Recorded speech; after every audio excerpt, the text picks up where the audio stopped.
Reconvene to open session with all board members present. May the minutes reflect that Trustee Ramirez Dominguez arrived at 4:04 and Vice President Tamayo arrived at 4:25. Closed session announcements will be made by Clerk Castillo-Tolston. Good evening.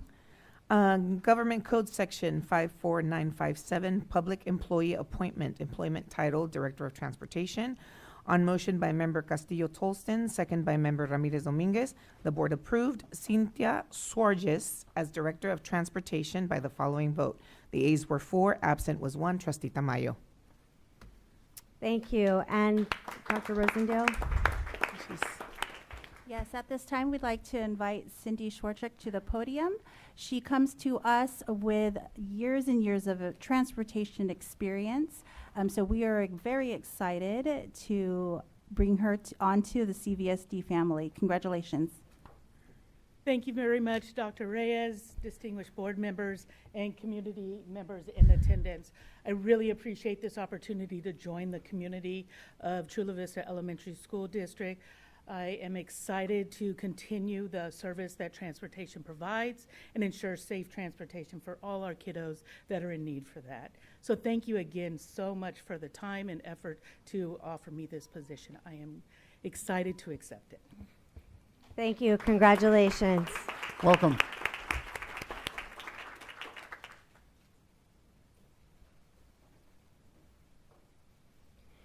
The open session of the regular meeting of the Chula Vista Elementary School District Board of Education is now in order.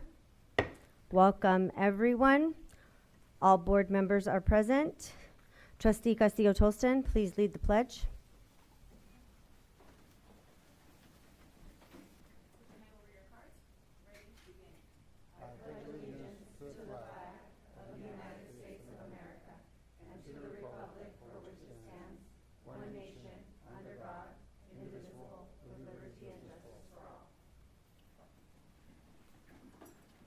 Thank you. We will now approve the agenda. Do I have a motion? Motion to approve. Second. Moved by Trustee Dominguez Cervantes, seconded by Vice President Tamayo. Recording Secretary, please call the vote. Ramirez Dominguez. Aye. Dominguez Cervantes. Aye. Castillo Tolston. Aye. Tamayo. Aye. Ugarte. Aye. Motion carries 5-0. Communication to the Board of Education. Chula Vista Classified Employees Organization, Ms. Ruby Williams.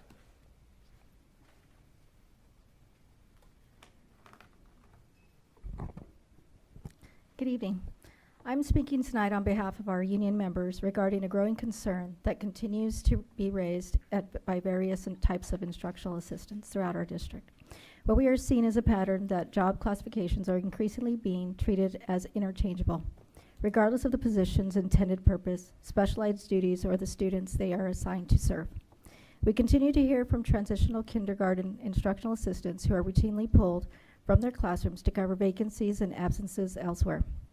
TKIAs were hired to support a very specific age group and provide developmentally appropriate instruction, supervision, classroom support, and bathroom assistance within the TK setting. Yet many report being reassigned to cover instructional assistant positions, student attendant duties, and even noon duty responsibilities, leaving the youngest students without the support these positions were specifically created to provide. We are also hearing increasing concerns from RSP, instructional assistants, and itinerant special educational instructional assistants. These employees are regularly pulled from their assigned work to provide class coverage during IEP meetings, fill vacant IASA positions, and cover other unfilled duties throughout the school day. This is particularly troubling because RSP services are not optional supports. The minutes they provide are tied directly to student IEPs.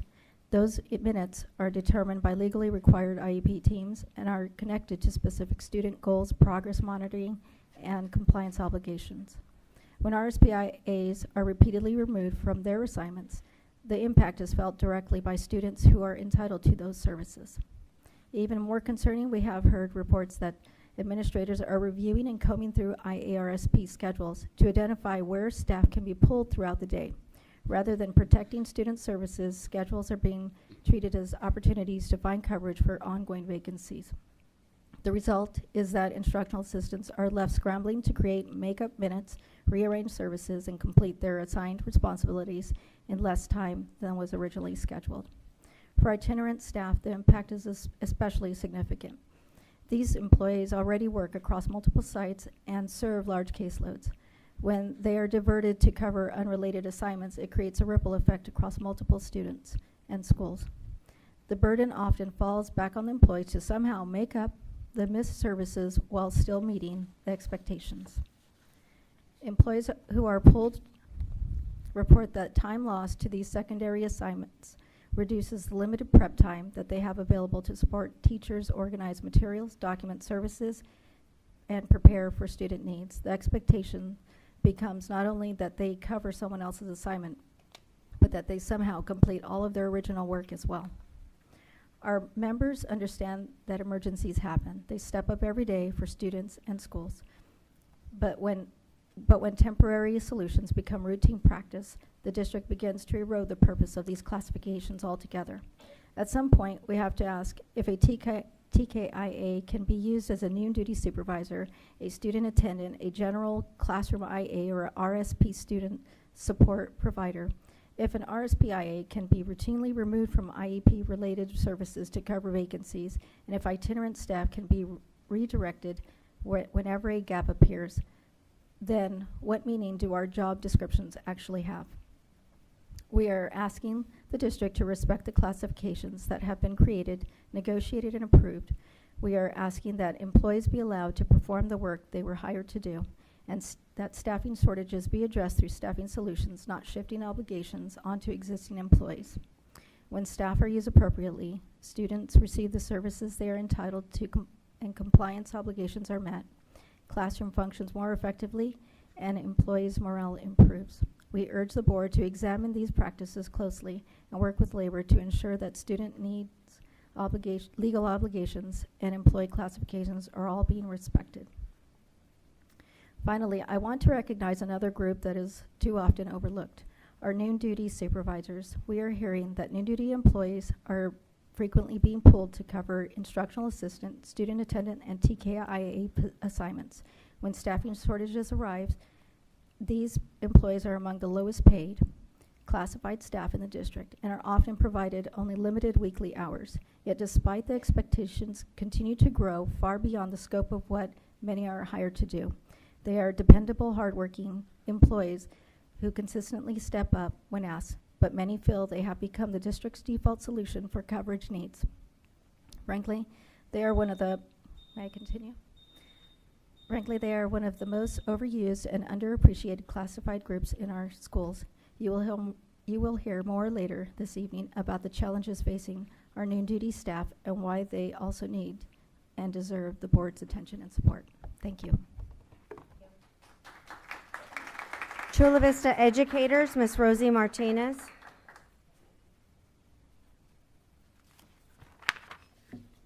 Good evening. I hope that everyone has had a good start to the new school year. On behalf of CVE, I extend a warm welcome to all the new staff that joined our amazing district this year, as well as congratulate all those who were promoted into leadership positions. We look forward to working collaboratively with you in serving our students. Tonight, I'm feeling especially grateful and want to extend my thanks to several people. First off, CVE recognizes the amazing work of all of our VAPA teachers. Tonight, we give a special thanks to all the music teachers that have created such a powerful program that led the district to being recognized for the 8th year in a row with the Best Communities for Music Education Award. Congratulations and thank you for all that you bring to the students of Chula Vista. Congratulations as well to Giovanna Castro for creating such a successful parent ambassador program.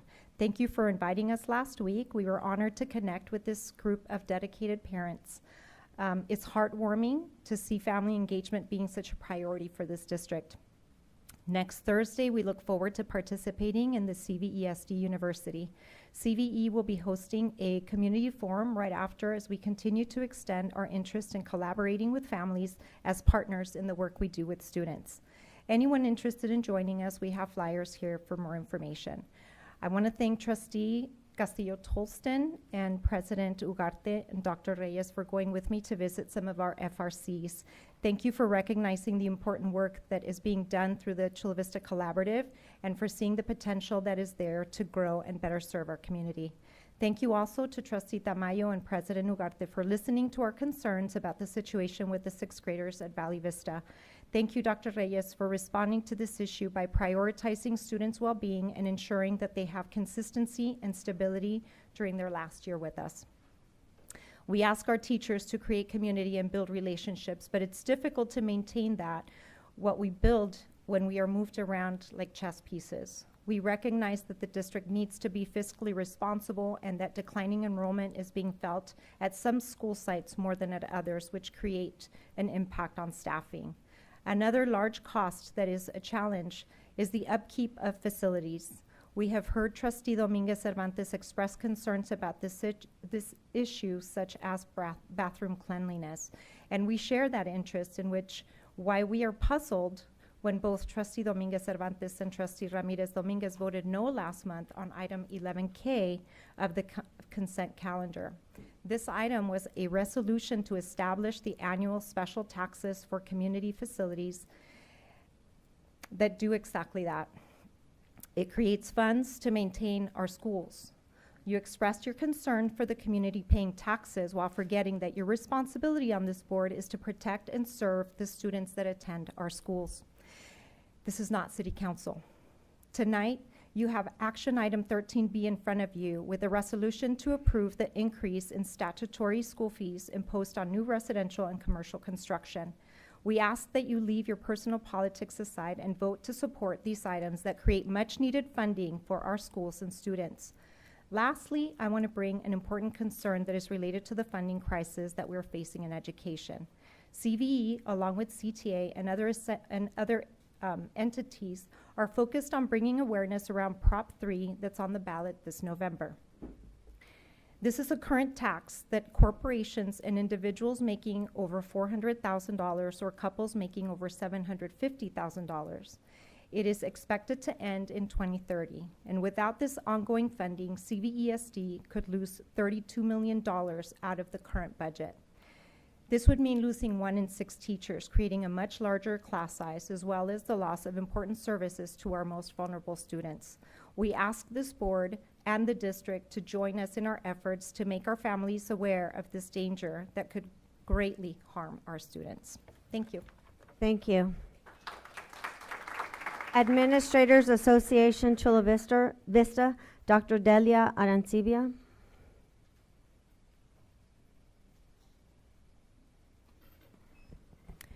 Good evening, President Ugarte, Board Trustees, Superintendent Dr. Reyes, and Cabinet. It is an honor to address you this evening for the first time as Vice President of the Administrators Association of Chula Vista. As we begin a new school year, I am grateful for the opportunity to serve alongside our AACV leadership team and to represent the administrators who lead and support our schools every day. AACV has already held our first consultation with district leadership for the 26-27 school year. We appreciate the opportunity to begin the year in conversation and look forward to a continued voice at the table as decisions are made that impact administrators, staff, and students. Meaningful consultation is an important part of the professional partnership between AACV and the district, and we value the opportunity to bring the experience and perspective of our members into those conversations. In the coming weeks, principals will also be completing and submitting their turnaround leadership plans. These plans ask our school leaders to look closely at their data, identify areas of need, and establish focused actions for improvement. Our principals understand the importance of this work and the responsibility that comes with leading improvement efforts at their schools. As those plans move from paper to implementation, continued support will be essential. Principals need the time, resources, guidance, and partnership necessary to turn those plans into meaningful action. AACV looks forward to working with district leadership to ensure that our administrators are supported not only in identifying what needs to improve, but in doing the complex work required to make that improvement happen. We know that when administrators are supported, they are better positioned to support their staff, strengthen their schools, and create the conditions in which students can succeed. AACV looks forward to continuing our professional partnership with the district and ensuring that the voices of our administration remain part of the conversation that shape our work. Thank you. Thank you. Special recognition, awards, and honors. CVSD School Highlight, Dr. Reyes. So, Ms. Montgomery, Good evening, President Ugarte, board member trustees, and Dr. Reyes. Tonight we have a special treat for you. We have a video of amazing opportunities that we have happening throughout our districts for our students that, thanks to a DODEA grant, we're able to provide not only installed but also mobile carts, which provide an opportunity for our students to engage in STEAM Studio. STEAM Studios are aligned to our state standards as well as our curriculum, our TWIG science curriculum, and provide opportunities for our students to engage in problem solving and creativity. Tonight, I'd like to introduce to you Amy Markham, who is the person who we have in our innovation department, and she oversees this grant and all the work that we have happening at our schools. Thank you. Good evening, Board of Education, Superintendent Dr. Reyes, and Executive Cabinet and community. I am Amy Markham. I'm so excited to be here to share with you about STEAM Studios. I get to work with 15 schools through this grant, and tonight I'm going to highlight one of our schools, Moroka, and the amazing work the teachers are doing with the STEAM Studios and their learners, and I'd love for you to take a look.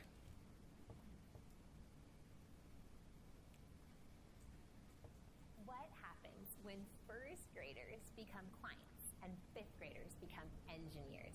In a STEAM Studio learning experience, learner applications become tangible as students apply grade-level standards to solve authentic problems together.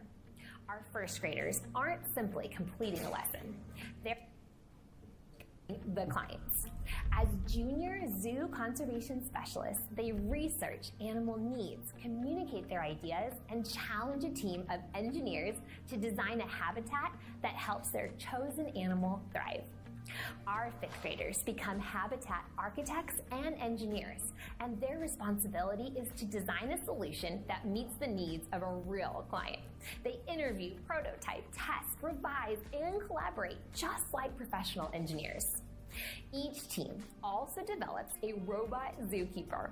Students engineer custom attachments and program robots to transport food, enrichment tools, supplies throughout the zoo, bringing robotics, engineering, and computational thinking together in one authentic learning experience. The greatest outcome isn't simply the finished habitat, it's the partnership. Students discover that empathy begins and a communication and collaborative environment are necessary. What's your favorite part? My favorite part is the lake. The lake? I think they did such a good job designing that lake for your falcon. And do you think he's going to use the lake to get food?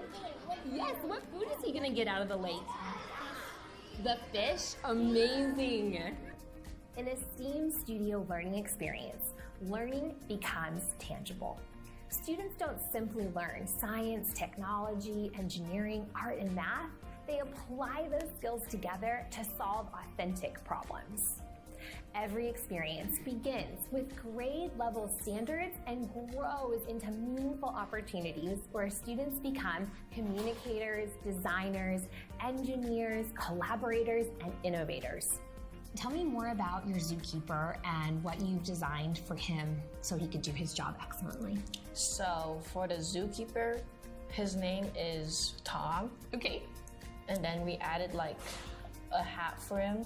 Fantastic. So he could, and then his job was to watch the zebras in case they were doing anything like good or bad. Okay, great. Sea turtle. So this is the turtle. Oh my goodness, such great detail.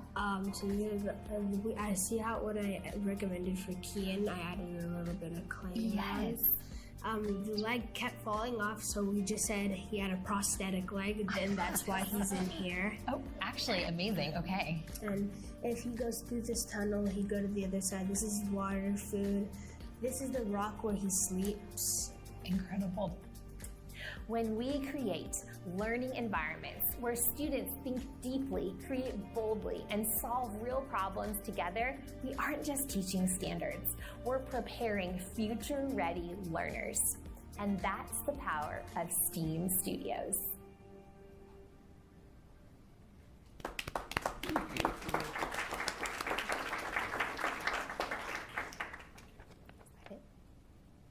Thank you. Any board questions or comments?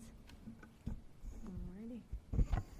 Thank you for that video. We actually got to experience and play with the robots at the community expo, and my 3 kids, my kindergartner to my 6th grader, they were amazed. Thank you for what you do. Thank you for the way that you teach and you bring that amazing learning experience for the students. My kids interacted with you for like 5 minutes and they were so excited, and I love that you share that with the students, and I got to see that, so thank you so much for that. And we're still buying those little robots. I can't stop talking about them, but yes, it was amazing, and I can only imagine like having that continual interaction, how much they're learning. So thank you so much. You're doing an amazing job. Thank you. And all the team. I was especially happy that it was not AI, that you weren't using the electronic devices and such that are helpful and supplemental in certain areas, but it's good to see the kids try and figure things out. And with that guidance, I'm just really thankful that we have staff like that we have, that's encouraging them to learn and analyze and figure it out and build. Thank you. I love the video, but especially preparing future-ready learners. I think it's so important that our students aren't just regurgitating something that they read, that they're really getting hands-on, and that they're learning to problem solve to get them ready for the future. I love it. My son is also, his favorite is STEAM. Anything that has to do with STEAM is his favorite. So again, thank you for everything that you do. Congratulations. Thank you. Likewise, congratulations on everything that we're doing in the schools through this program. I think that giving the ability to students to think outside the box, outside the textbook, you can see it on their faces, and they enjoy the learning. So thank you. Thank you, and thank you for the video. The creativity and the ingenuity is there, and I really appreciate everything you're doing. So thank you very much. Thank you. All right. Recognition of the Chula Vista Elementary School District's music programs for the 2026 Best Communities for Music Education Award. Miss Maria Montgomery. Thank you again. And this is quite a recognition. As you heard earlier, it's the 8th year that we're being recognized as a district for our longstanding commitment to music and the arts. And so what I'd like to do now is bring up our team who's here to accept this recognition. We have Raquel Kotz, our senior director, and Lolita Rico, our instructional coordinator, as well as Jennifer Marakovitz, who are here all to accept this recognition on behalf of our district and our students.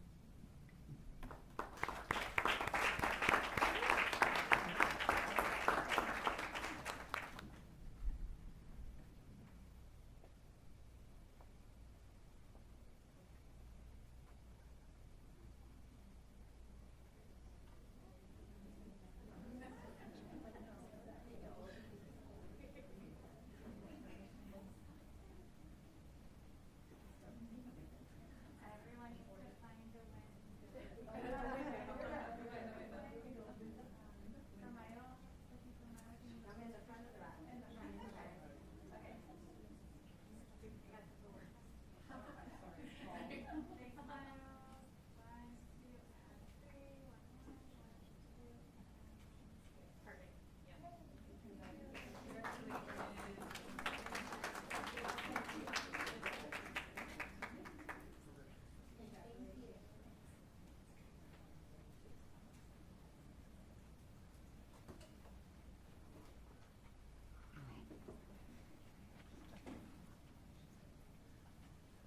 Should I wait to be called? Yes, go ahead. Yes, absolutely.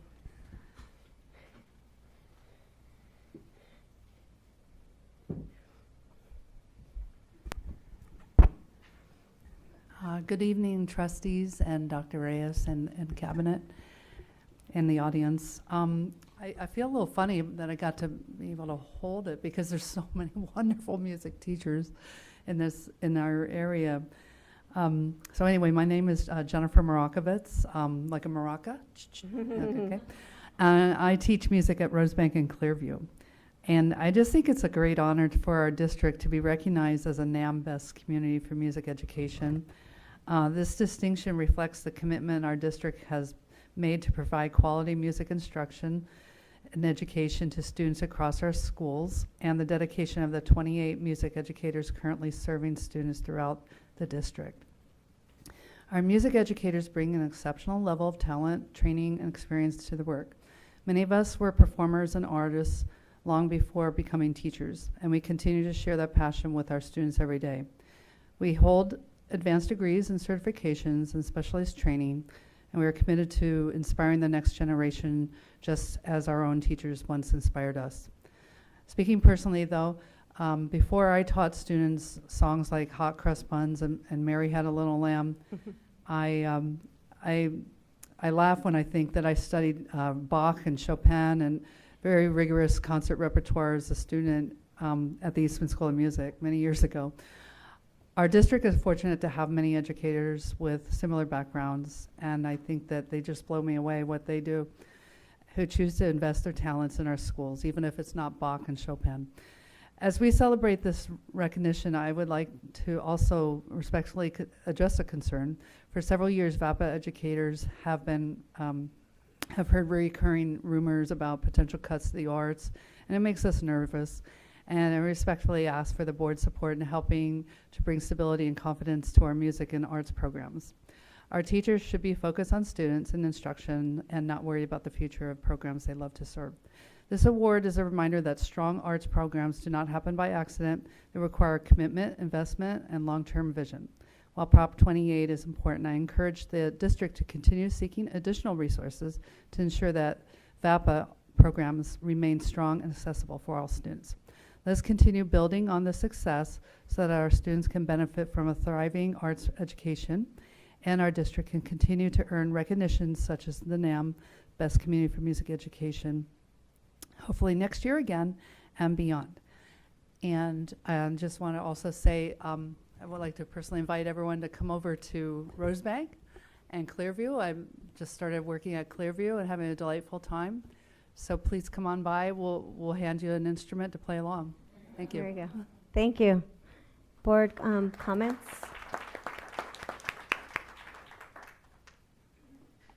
Thank you so much to all our teachers, all our BAPA wonderful teachers who have stretched and are in more than one school.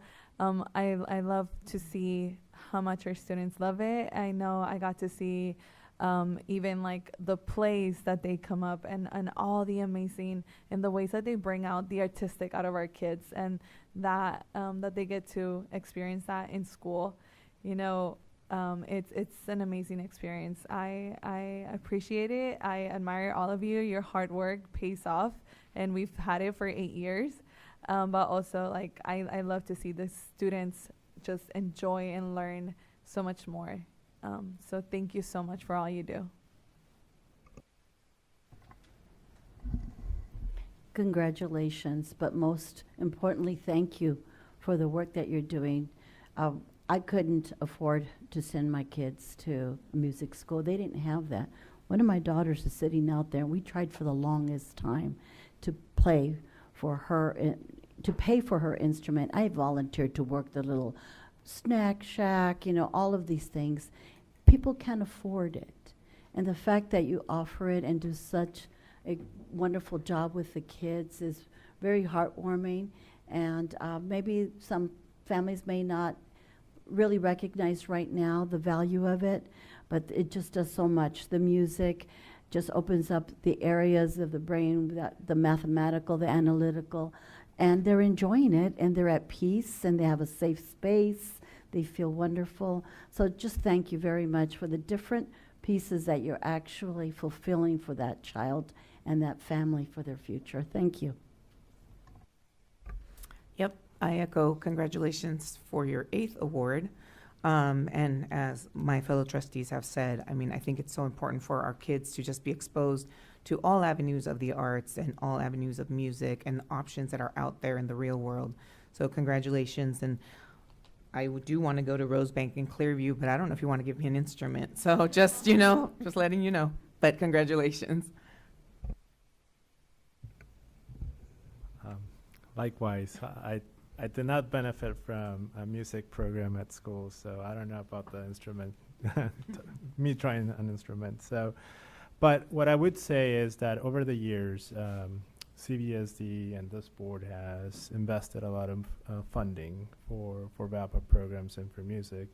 And here are the rewards, right? We see our students achieving, we see our students in programs and in concerts, and we used to have students come out to the board meeting outside and play a little bit before the board meetings to showcase their talents, right? And we have tremendous talent across the district, and I would encourage to try to get that back into the rotation, because I think it's important not just for the board to see the students play, but also the community, right? Because we have a lot of community that comes to the board and sees where we are investing the money, because when the budget gets tough and when we have to make decisions, we want them to also see, hey, VAPA is important.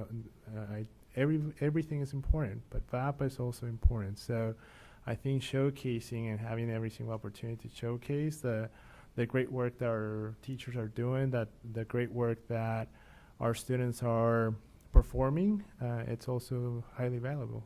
But congratulations on your 8th award.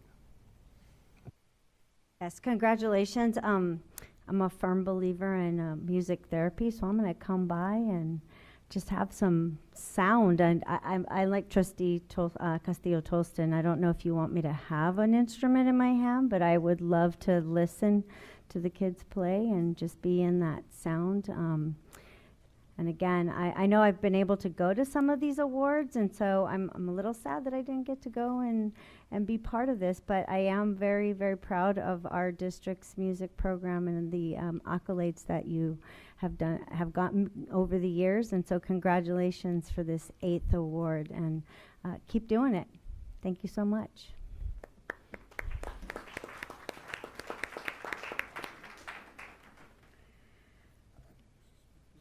That was her.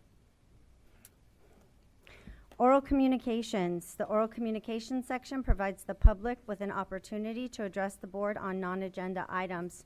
Persons wishing to be heard may attend in person and should complete a request to be heard card and submit it to the recording secretary before the start of the meeting.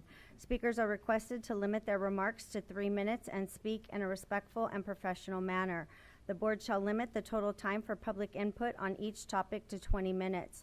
With board consent, the president may increase or decrease the time allowed for public comments depending on the number of persons wishing to be heard. The Board of Trustees cannot legally take action or respond to matters not posted on the public agenda due to government code, but will refer the matters to the superintendent for review and report. We do have a number of speakers, so I'll be calling you 3 at a time so that you are ready. Trustee President Ugarte, there's 3 seats there that had reserved from earlier today, and I don't know, are they still going to be reserved? There's people standing at the doorway, maybe.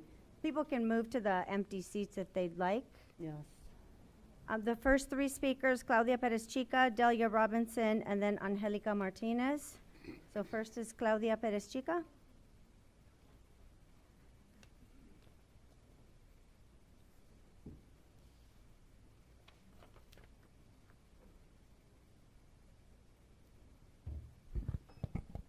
Good evening, board. My name is Claudia Perez Chica, and I'm here on behalf of CVCEO to talk about our noon duty supervisors.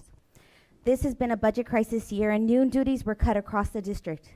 And the ones who remain, well, they're looking at being the only noon duty to 70, 80, and even 90 students during lunch recess, making that the most unstructured, unsupervised time of day. Accidents happen when fewer and fewer people are out there to keep our students safe. CVCEO surveyed almost 90 noon duties district-wide. 82 of them did not receive the required 10-minute break last year. That's 90%. And this year, it's only 20 of those that actually are getting a break. Financially, that comes out to about $3 a day or $550 per employee. District-wide, for 230 noon duties, that's over $125,000 in breaks these employees were owed and never received. Superintendent Reyes assured us that principals were made aware of the required breaks, but some of your principals have told noon duties to find their own coverage. Dr. Reyes, it's not really a break if it's only a break on paper. One principal told one of my union sisters outright that if this is what CVCO wants, his students at his school will just have to go with no supervision at all. On top of that, we found noon duties given split shifts, 30 minutes in the morning, sent home, called back to work for an hour and 15 minutes, sent home again, then back to work for 15 minutes at dismissal. Having the audacity to call that a 2-hour shift. But however, these split shifts, they trigger extra compensation in the state of California, and it's called a split shift premium. And we are asking that this board to investigate it. But we're not done. We also found noon duty supervisors being pulled into TK general education, special education classrooms to cover breaks for different aides, including offering bathroom support. These are employees who have never taken the test to become an instructional aide or student attendant, being asked to do that job without that pay. Your administrators are being asked to deliver safe, supervised campuses, but you've handed them a budget crisis in one hand and the expectation of a fully staffed, fully safe school in the other. What I found over and over is that these noon duties are too afraid to speak up. These are the parents in our community who come to work without training, without support, and now without the pay that they are owed. And if this district really wants to say it values every employee, that has to include the ones with the least power to demand it. Noon duties and classified are done staying quiet. Thank you. Thank you. Delia Robinson. Good evening. Good evening, Board. Prior to this election season, the teachers union and my mother, Dominguez Cervantes, worked hand in hand.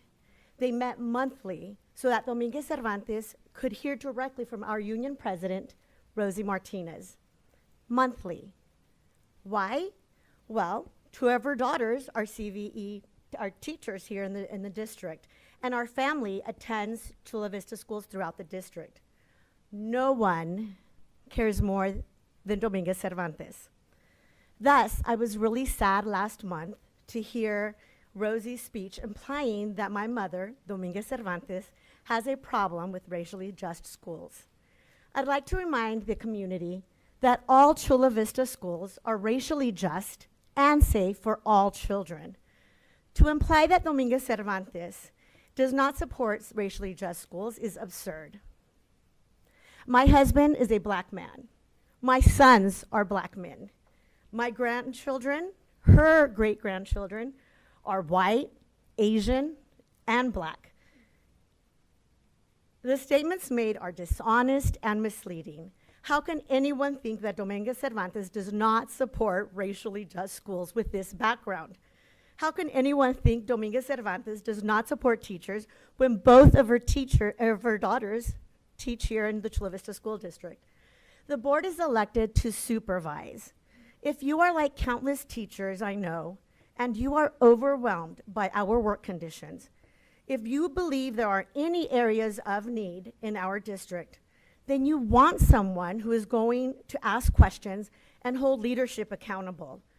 A yes person, a yes candidate will not bring the change or the relief that us teachers or employees in the district or children or staff or any of us need. Thank you. Angelica Martinez. Hi, good evening, board members and Superintendent Dr. Reyes. I'm here tonight as a parent to ask you to seriously reconsider how the district's secure campus policies are actually affecting student safety and parent transparency. My question is simple. Who are we really protecting? When the school day ends and children are pushed outside the gates are closed behind them, and students may no longer have access to a restroom, drinking water, or a safe place to wait for their parents. I have a serious problem with calling that a secure campus. Parents should be responsible for picking up their children on time. I understand that, but these are still children. If a parent is late, why should a child suddenly be left outside the protection and supervision of a school? I have personally witnessed an adult near a school behaving in a way that concerned me around a student. I observed the adult vaping near students and interacting with the child in a manner that made me uncomfortable enough that I immediately contacted the school. I also have documentation. I videotaped that man. That experience made me ask, what happens when our children are outside the gate and nobody is watching? Security cannot simply mean protecting the adults inside the building. Student safety has to come first. And there is another side to secure campuses that concern me: parent transparency. Parents send their children to school for approximately 6 hours a day, yet increasingly parents have very limited opportunities to actually see the environment where their children are spending that time. What is displayed in the classrooms? What materials are being presented? Where are our children sitting? What messages and posters are displayed? And what is actually happening during the school day? Parents should not have to operate blindly. One open house during an entire school year is not meaningful transparency. I'm not asking that the district to abandon legitimate security measures. I'm asking you to create a policy that balances security with student supervision, student welfare, and parental access. There has to be a better solution than to simply locking the gates and telling parents and children to stay outside. So tonight I'm asking this board to review the secure campus policy and answer 3 questions. Who is being protected? Who is responsible for children waiting outside the gates? And how will the district provide parents meaningful access and transparency throughout the school year? Because a true safe campus should protect children before, during, and immediately after the school day. Our schools belong to our community, and parents should be partners in their children's education, not strangers standing outside the gate. Thank you very much. Thank you. Kathy Rodriguez, then Eric Kristen, and then Jorge Balvanete. Kathy Rodriguez.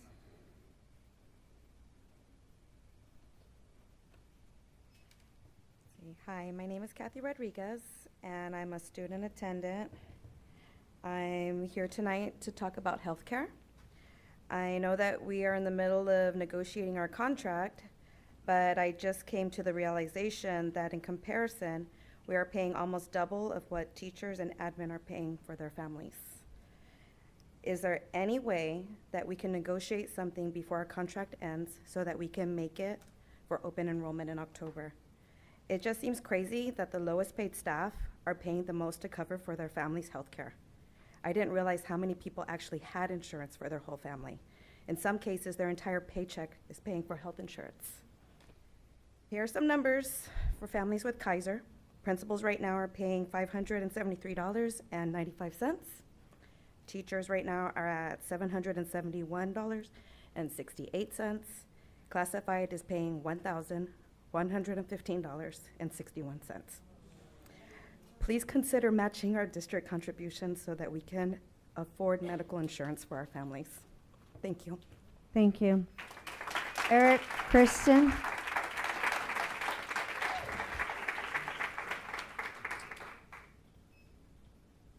Thank you. My name is Eric Kristen. I'm the Executive Director of the Coalition for Fair Employment and Construction. I first want to apologize for my casual dress. I was on a job site today filming all day, and it was easier to do in a t-shirt, jeans, and tennis shoes than it was in a pair of slacks and dress shoes. So again, I apologize. The Coalition for Fair Employment and Construction was created in 1998. We're a statewide organization that was created to oppose discriminatory and wasteful project labor agreements. We do that statewide, and in 2015, this district, in a much contentious board meeting, approved a project labor agreement for one of the bond measures. And it has given you the results that we would expect. Most people aren't aware of this, but every day in America, in California and in San Diego County, 90% of the construction workforce wakes up on a daily basis and chooses to work in a union-free environment. Our union brothers and sisters work very hard and produce a great product. The non-union side does the same, and it is the overwhelming majority side. They are precluded from working on your projects under a PLA because of the implicitly discriminatory provisions that are contained there within.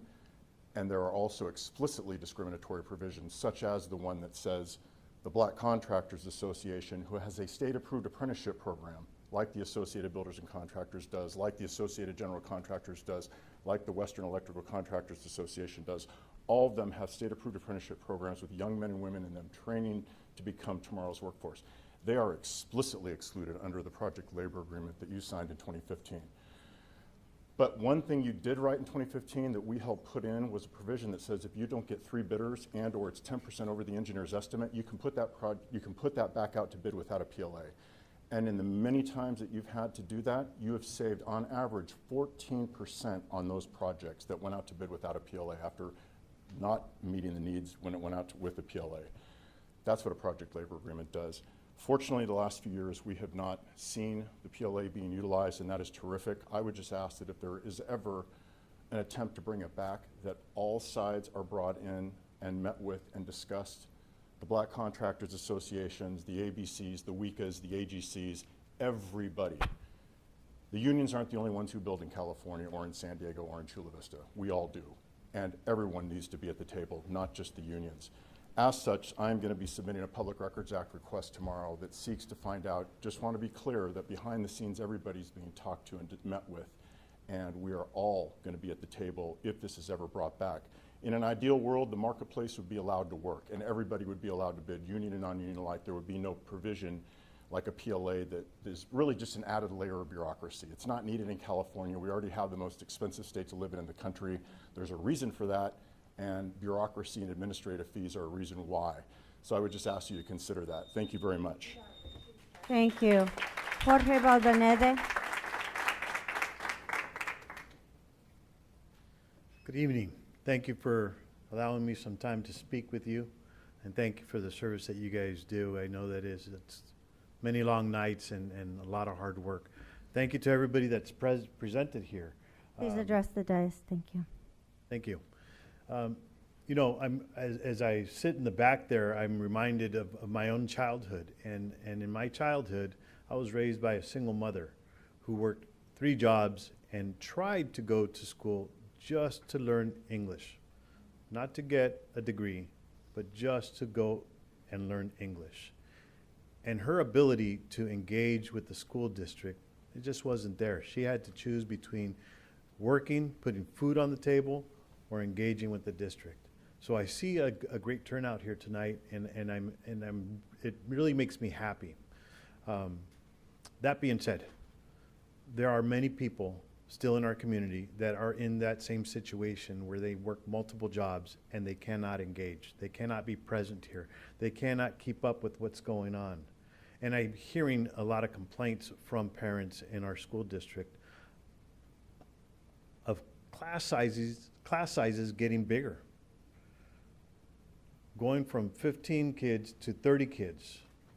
I don't know if that's true or not, and so I pose the question to you, if discussions are being had about increasing class sizes, that you bring the parents into the discussion, but not just in this forum. Reach out to those parents that cannot attend these meetings. Be transparent with them. Make them a part of that journey. The reality is that parents are our biggest allies in raising kids and ensuring that they're doing the work and committing themselves to improving not just their lives, but as they grow older, improving our communities. That's my ask. It's short and sweet. Please let us know. Is there discussions around increasing class sizes? Thank you. Melissa Fort, then Donna D, and then Chloe S. Melissa Forte.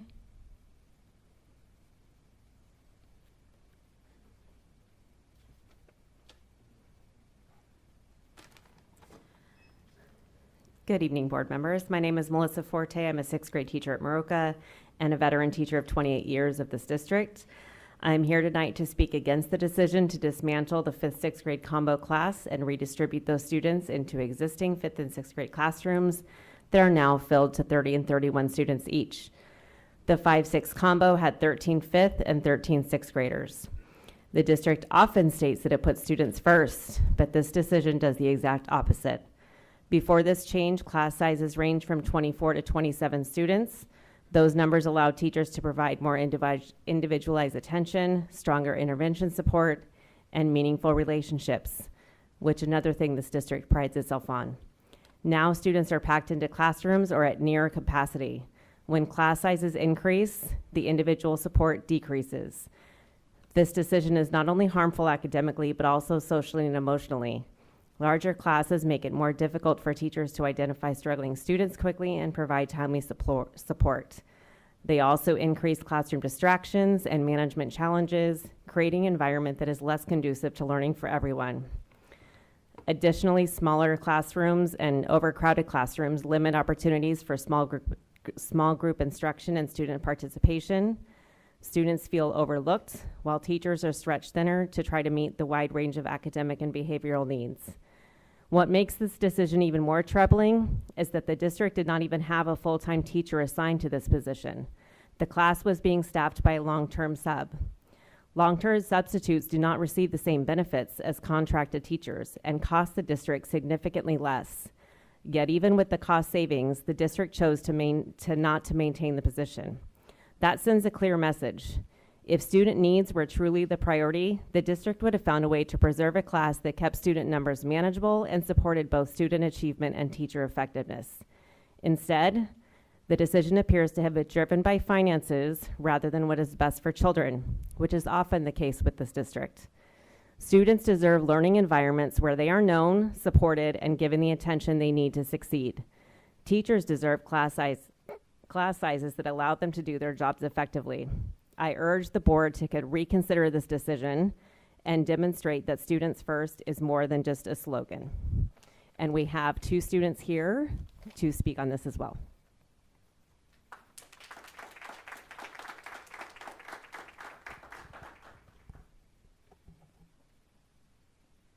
Good evening, everyone. I'm Chloe Spendonis, and I'm a proud Mamunga at Maroka Elementary School.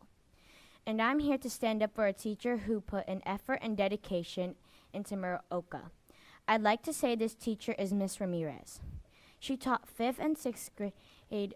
She taught a 5th and 6th grade combo class and slowly became a part of this community. She wasn't just someone who taught us just lessons from a textbook.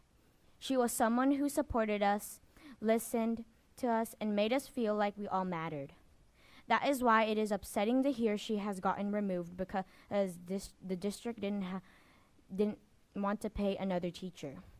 This decision was so bad, I, a student, had to come here to speak about this decision. I believe this isn't a fair decision, as well it isn't fair to students either. It's sad that the students in her class didn't even get a whole school year with her. I understand the district has budgets, and I understand money should be considered when making decisions. But some of you need to understand that Ms. Ramirez is an important addition to this school.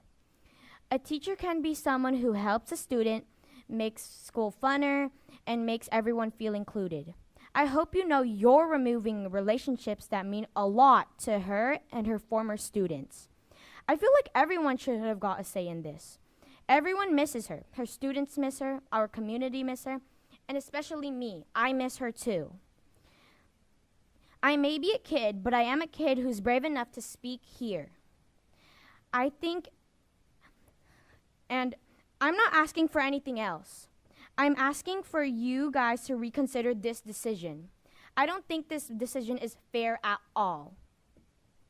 Miss Ramirez matters to us, and she still does. She matters to a lot of people. An honorable mention, PE.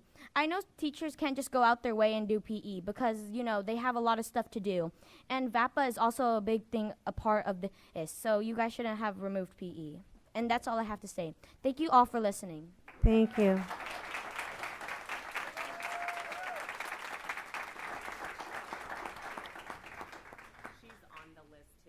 Yep.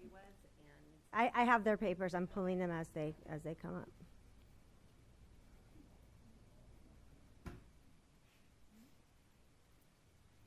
Good evening, everyone. My name is Dana, and I'm going to talk on my former combo class teacher, Miss Ramirez. I'm here today because I believe Miss Ramirez deserves a chance to come back and teach our school community. She was more than just a teacher. She was someone who encouraged students, listened to us, and made us feel like our voices matter. Her classroom was a place where we could learn, ask questions, and do our best without being afraid to make mistakes. I respectfully ask the district to listen to the students and who want Ms. Ramirez back. We understand that this district has important decisions to make, but we also believe students should have a voice when someone has made such a positive difference in their education. We are not here to cause trouble.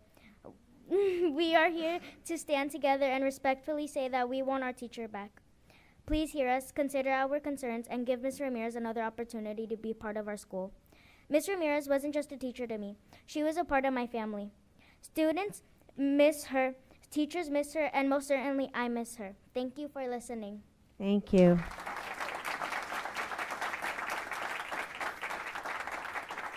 Sawyer Hart.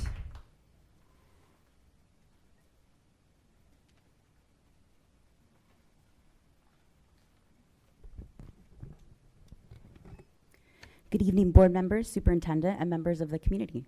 My name is Sawyer Hart, and I'm a proud 6th grade teacher at Moroka Elementary. CBSD tells us that each child is an individual of great worth. Our mission statement states that we nurture every student's potential through collaboration with teachers, staff, families, and community. I want to talk about what those words look like in my world. Just weeks into the school year, a 5-6 combo class at Moroka was closed. Students were moved. Those class rosters now sit at 30 and 31, and we lost an educator who's become a part of our classroom, or our school community, Ms. Ramirez. Ms. Ramirez, student taught at Moroka. She then returned as a long-term substitute in upper grade, and then she stepped in again this year as the combo teacher after teachers transferred in and out before the school year even began. She knew our students, was invested in our community, and was waiting for the opportunity to apply and make it maybe official. And then just as the school year was getting started, this classroom was closed. I understand our contract allows for staffing adjustments, but there is a difference between what we can do and what we should do. Being contractually permitted to make a decision does not make it good for students. And Moroka is not the only school where this is happening. Recently, families at another CBSD school rallied around a kindergarten 6th grade teacher who are facing displacement and classroom closures. Their voices were heard, both educators were able to remain at their sites, and no classes were split or closed. I am genuinely glad that those outcries were heard. The family should not have to rally to prove their child's classroom's communities are worth preserving. If we can reconsider one of these decisions after hearing its impact, we should be examining whether these decisions are truly serving students in the first place. As educators, we are constantly asked to reflect on our teaching practices and decisions, so I think it is fair to ask the same of our district. How is this a student-centered decision? At Moroka, our 6th graders are the biggest students and our classrooms are the smallest on campus. With a full roster, this leaves little room for movement and definitely no room for inclusion with our SDC students. I invite anyone who has had to make these tough decisions to come spend time in my room, please. Come see what these numbers actually look like, what they feel like, because the spreadsheet doesn't show the impact on those of us living in this reality every day.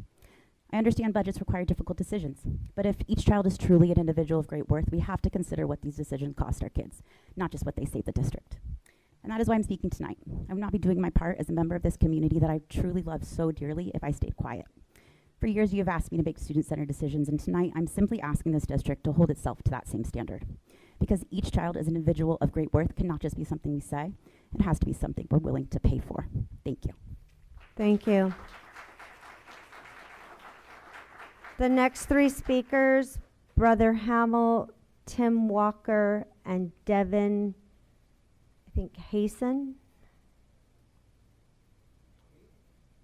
Brother Hamid, I'm sorry, it looked like Hamill. We were trying to read the writing, sorry.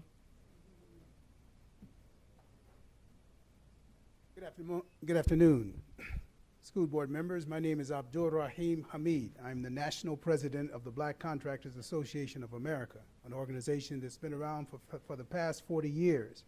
And I'm here to advocate for an inclusionary PLA that would include the local National United Black Carpenters Union Local 100, an organization that had forged a bond to advocate for those who have been excluded and left out.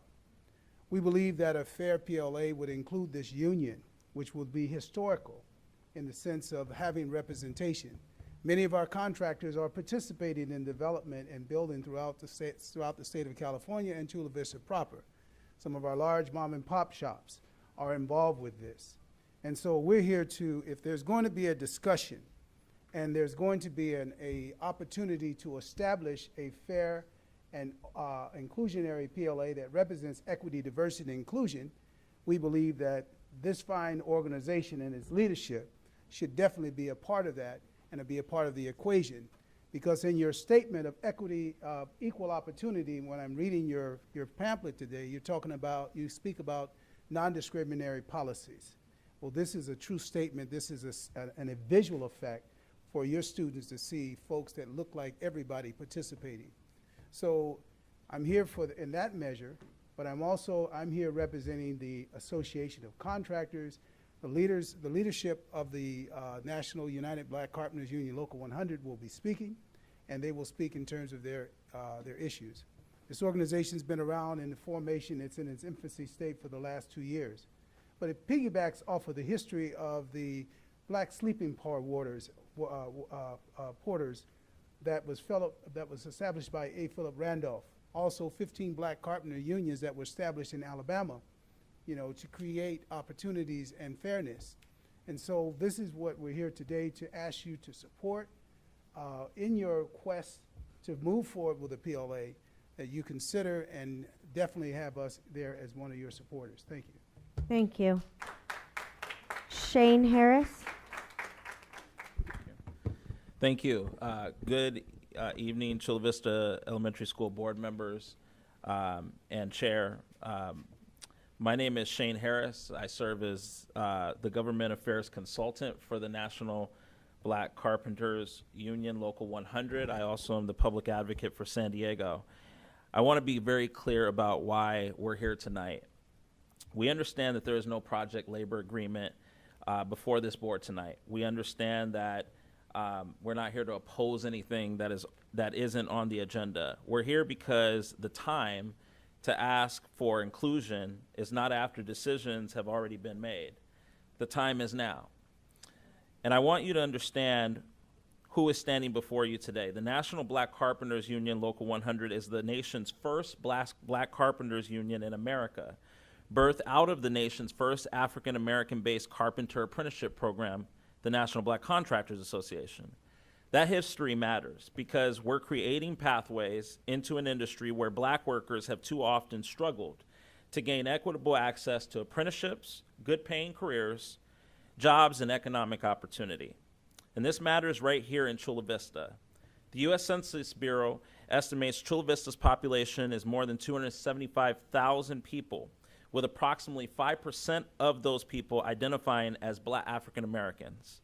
That's more than 14,000 at least black residents who are part of the economic and social fabric of this great city. The district identifies itself as an equal opportunity employer and has expressed commitment to equal educational, contracting, and employment opportunities. We applaud that commitment.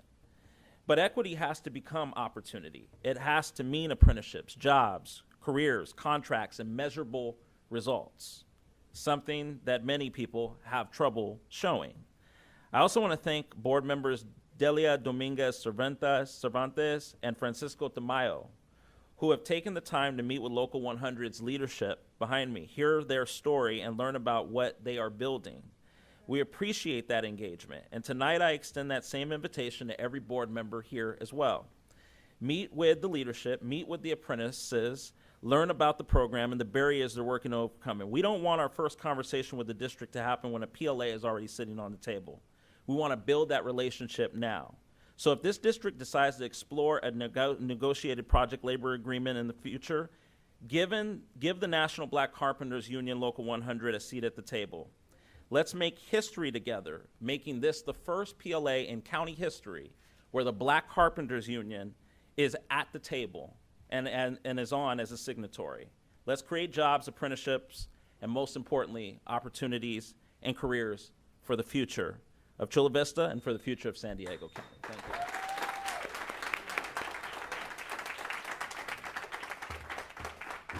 I don't know I'm going to follow that up, but hello, my name is Devin Heisen. I'm the Secretary of the National United Black Carpenters Union, Local 100. I think pretty much everything, I'm just going to say what he said. We know that the PLA is not current, and we're not asking to make one. We just want to be at the table when it's ever, if or when it's there. I personally grew up on Orange Avenue. I went to Castle Park High School. I just got done working at the Living Coast Discovery Center. So that speaks volumes for how we build. We're more used to building in public, not talking in public, so I'm going to keep it short and sweet. We just want to be at the table if or when this ever happens. There you go.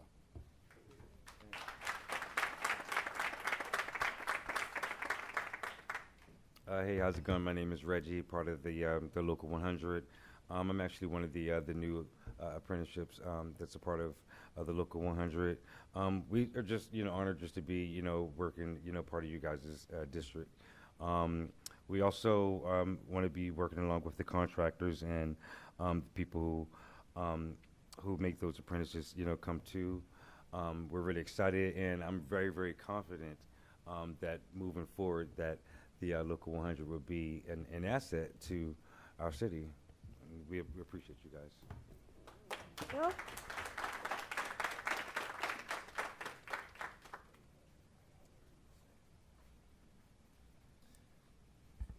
Good afternoon, everybody, or good evening. All right. My name is Mustafa Hamid, and I represent the National Black Carpenters Union. And I'm a fourth period apprentice, the son of the president of the National Black Contractors Association. And I high-key think it's a shame that all my life, my dad has been fighting for us to get a seat at the table and to even just be acknowledged that we still have to do this. This issue, I'm 28 years old. Brother Hamid has been out here 20 years before I even came into the world, and it's still fighting this struggle. So just to wrap this up, and I'll review my talking points here. I believe that when public money and funding is invested in our communities, we should all benefit from that investment. I'm talking about construction projects to create jobs and career opportunities and pathways for a better future. But those opportunities have to be accessible to the people who live within those communities.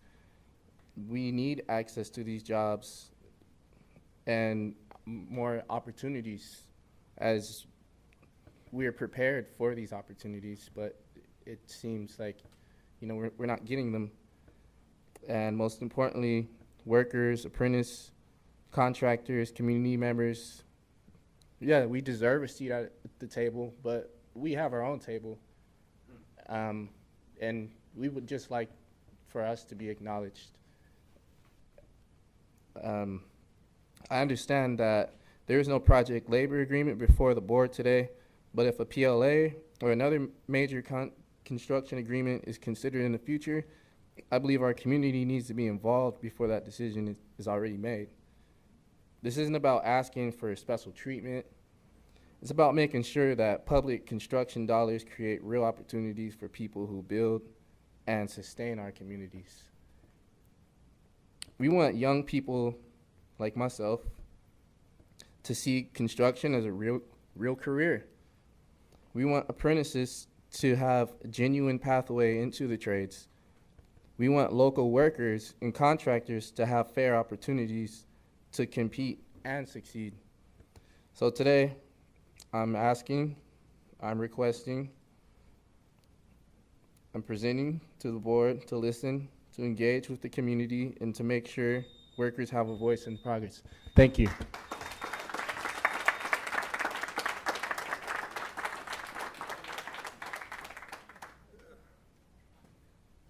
Okay, hello. Hello, my name is Rodney Jones, and I pretty much want to just state something.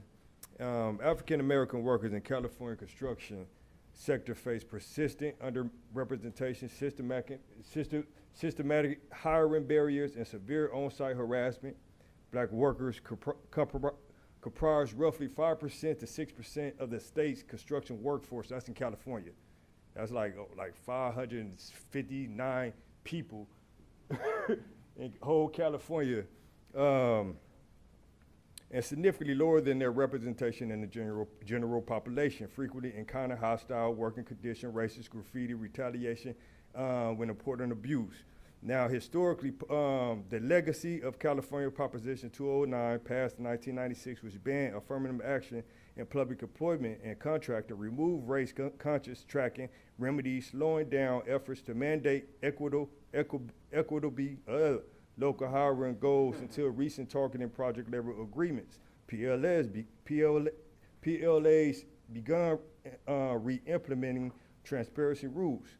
Okay, now as far as the National United Black Contractors Union, due to the perceived marginalization within traditional or multi-ethnic trade bodies, specialized worker group, that's why we have to come together and build something, because we were excluded. And the program alone does every culture, white, black, Asian, Mexican, but it is us, even on fields. If you go any construction field, you don't see, you see 2 to 3 African Americans, or what you want to say as colored. We pay taxes, we have kids, some have mortgages and payments. We just want to be fed. We want to contribute. We have contributed, but systematically we have been pushed out, and these are facts. So, again, when at times do come as far as addressing PLAs, yes, they stated we would like to be at the table. Appreciate your time. Thank you. Thank you. Jessica Garcia and Melody del Castillo.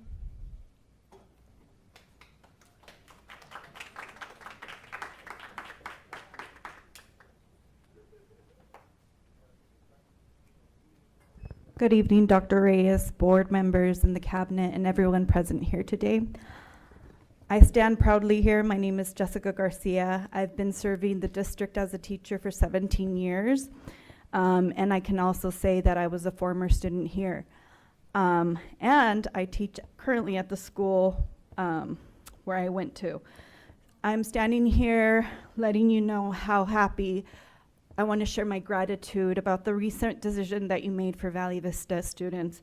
I'm here to represent, on behalf of our teachers, our students, parents, and our community.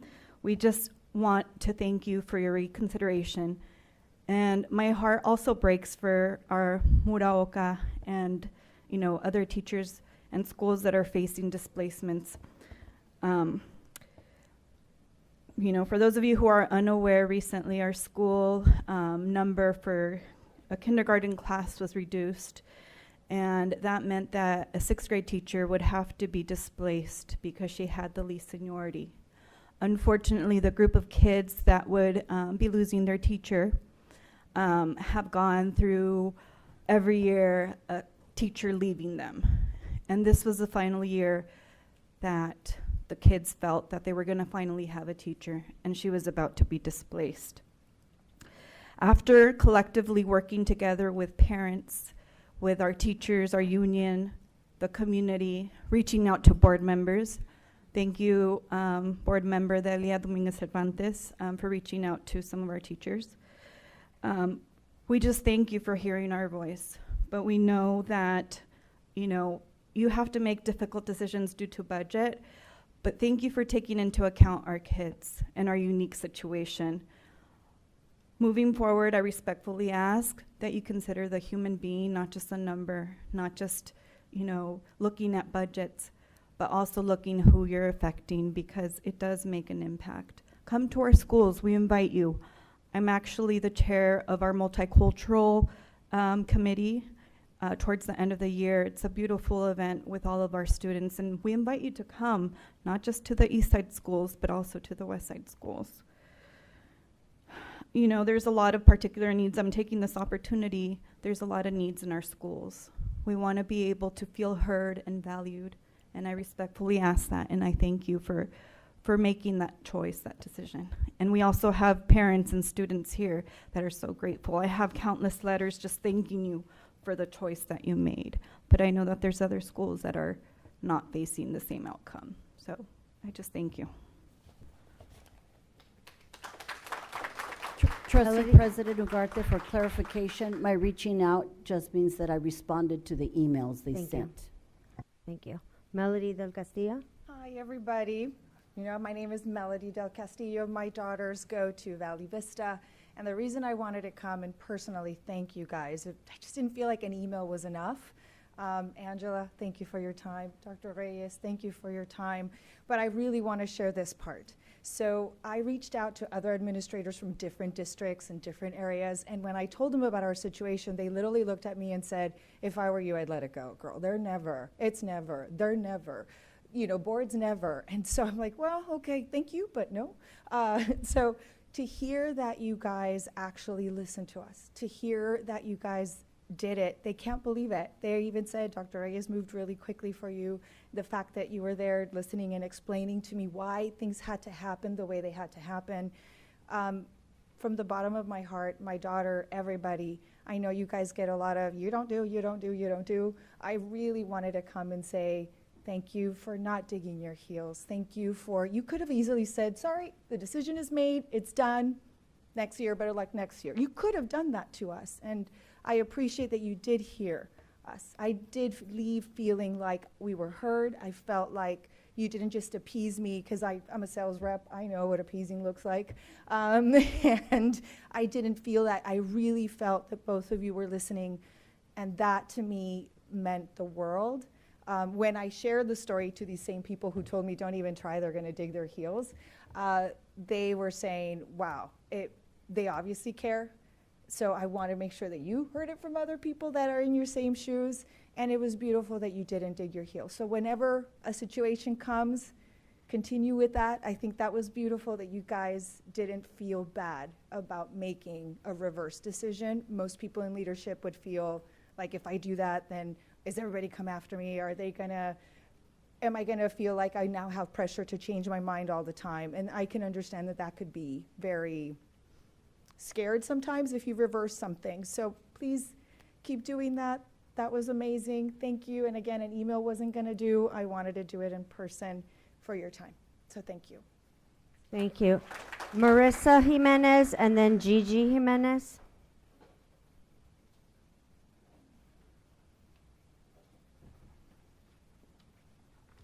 Good evening. My name is Marissa Jimenez. I'm here tonight on behalf of my sixth grader at Valley Vista and her classmates. I want to begin with a little history about these children. This group began in kindergarten during COVID. In the second grade, their teacher went on extended medical leave and retired, leaving the class with a long-term sub. In fourth grade, their teacher experienced multiple absences. The children eventually received a long-term substitute, and families were told that the class was significantly behind academically. People get sick, things happen, so parents were very understanding. In the fifth grade, their teacher left in December. A replacement was brought in, and that teacher left before the end of the year. Parents were again patient, but at this point, I had started to refer to this unfortunate group of kids as the school orphans. Our sixth graders began this school year excited and hopeful for a fresh start. Their teacher knew the class history and shared with parents that she had promised the students she would not leave, because the children had asked her not to leave. By week 2, families learned that she would be displaced and required to report to another school by Monday. Her replacement, a kindergarten teacher, was being asked to move classrooms and teach an entirely new curriculum in a matter of days. And once again, our children were asked simply to adjust. That is when parents said enough. More than 30 families connected through a parent-organized group text. We wrote individual emails to the board. Teachers, despite having a great deal at stake themselves, also found the courage to speak up. Friday morning, parents stood outside the school during drop-off, collecting 145 in-person signatures. and 120 in an online petition. Most importantly, our children stood at their own school gate before class, holding signs, asking the adults responsible for their education to please let them keep their teacher. It was very moving. Parents then came to the district because we wanted to make sure those signatures and voices were heard. Meanwhile, teachers were holding their own emergency meeting with the union, and by the end of the day, the decision was reversed. So first, I want to say thank you. Thank you for listening to us. Most importantly, thank you for recognizing these children as students with histories, academic and emotional needs, and not simply as numbers on a staffing spreadsheet. We are genuinely grateful for the outcome. But our gratitude does not erase an important question. Why did it take all of this? We were very fortunate. We had parents who could take time off work, who were comfortable writing emails, speaking with administrators. We had access to people who knew how to organize, teachers willing to speak up, but not every classroom has this. A child's educational stability should not be dependent whether their parents have time, resources, confidence, connections to mount a campaign. There will be another classroom facing a difficult staffing decision. Please consider the history of the children before the decision is finalized. Listen to the educators closest to them. Consider academic impact, because the next group may not have 265 signatures. They may not have parents standing at the district office and teachers willing to speak up, but they will feel the disruption just as deeply as ours did. And no child's education should depend on how loudly their community has to fight to protect it. Thank you. Thank you. Gigi Jimenez.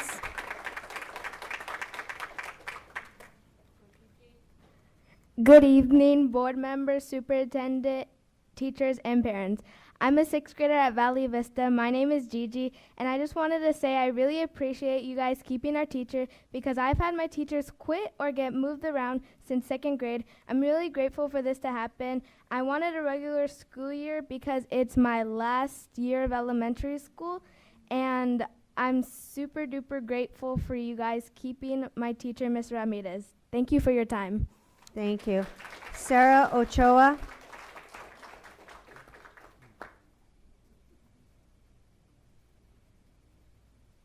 Good evening, everyone. Sarah Ochoa, Superintendent Dr. Reyes, Board President Garte, trustees, everyone. I too am here to speak on the reversal of that decision at Valley Vista, and to thank you, particularly you, Mr. Superintendent, for your responsiveness to the community.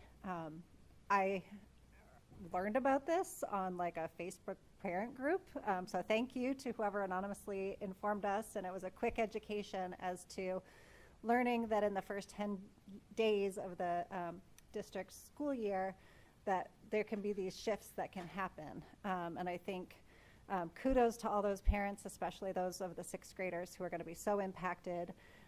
My student would have been impacted in the kindergarten class just with increasing the class size. And I think like this was an educational experience as well for the union leaders that we heard from earlier tonight. Both the aides that were discussed in the TK classrooms as well as the impacted teachers.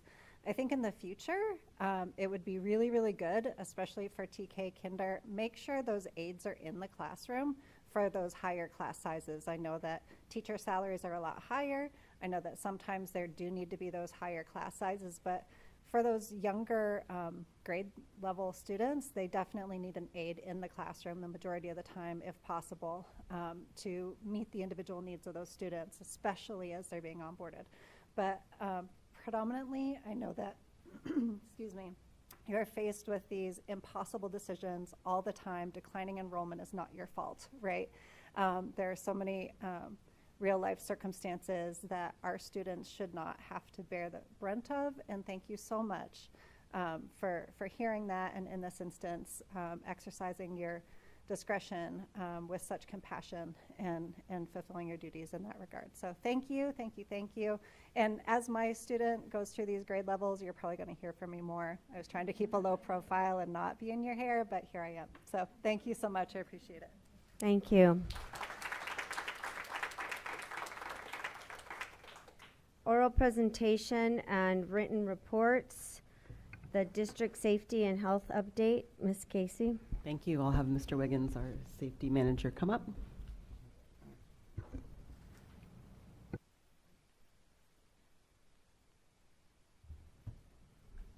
Good evening, trustees, Dr. Reyes. We started off with our community expo. We had a table, as you can see. We had the best table out there. We had we gave away some things, and we also shared some answered some questions and things like that from the community. Then I also gave away some backpacks as well to the kids. It was a great event. Then we had our lockdown drill at McMillan, and you probably, well, you can't see it. So every classroom here, the kids are in these classrooms right now. You just can't see them, which goes well to kind of how good these kids are when it comes to lockdowns. They're really animated. They're really good at doing them, and it's become second nature. You can see also our SROs were also involved as well. Then we did our Parent Ambassador Program meeting. We had opportunity to talk with parents here at the district to kind of share from a safety perspective as far as what we do and how we do it, and also to discuss with them any questions that they had as well. And yesterday we did some training at Valiendo with our CVPD. They were able to do some hands-on training as far as breaching doors and things like that, which was a great lesson for them, because they don't often get to do these things in real time unless it's an actual situation. So to be able to kind of do it, and then for myself to watch them was kind of comical, but this door to the right, they could not get that door open, which is good. They could not get the door open. Any questions? It took them about 30 minutes to get that door.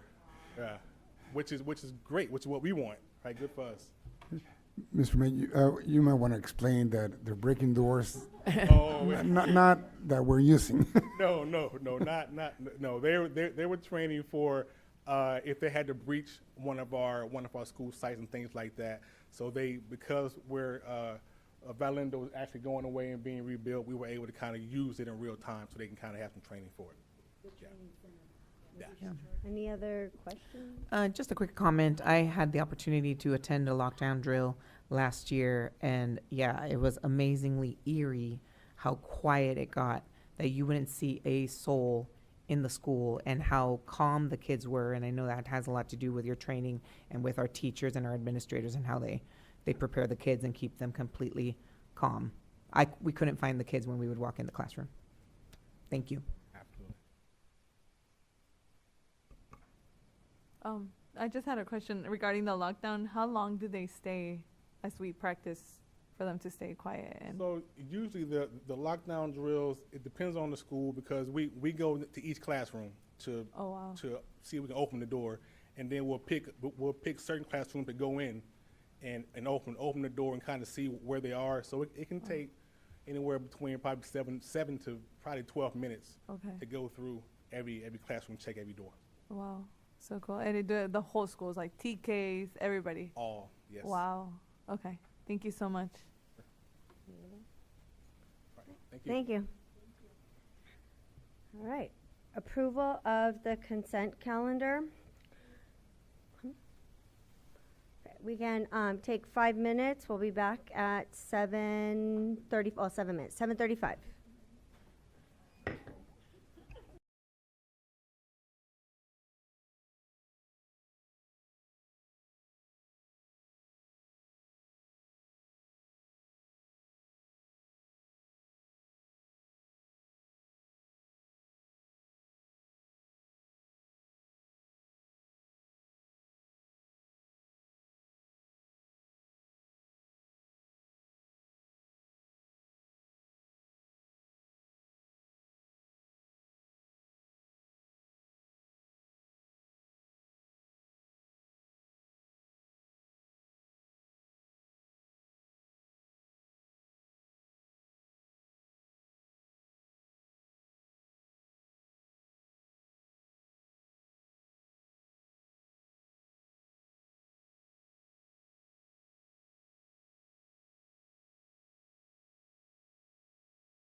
Approval of the consent calendar.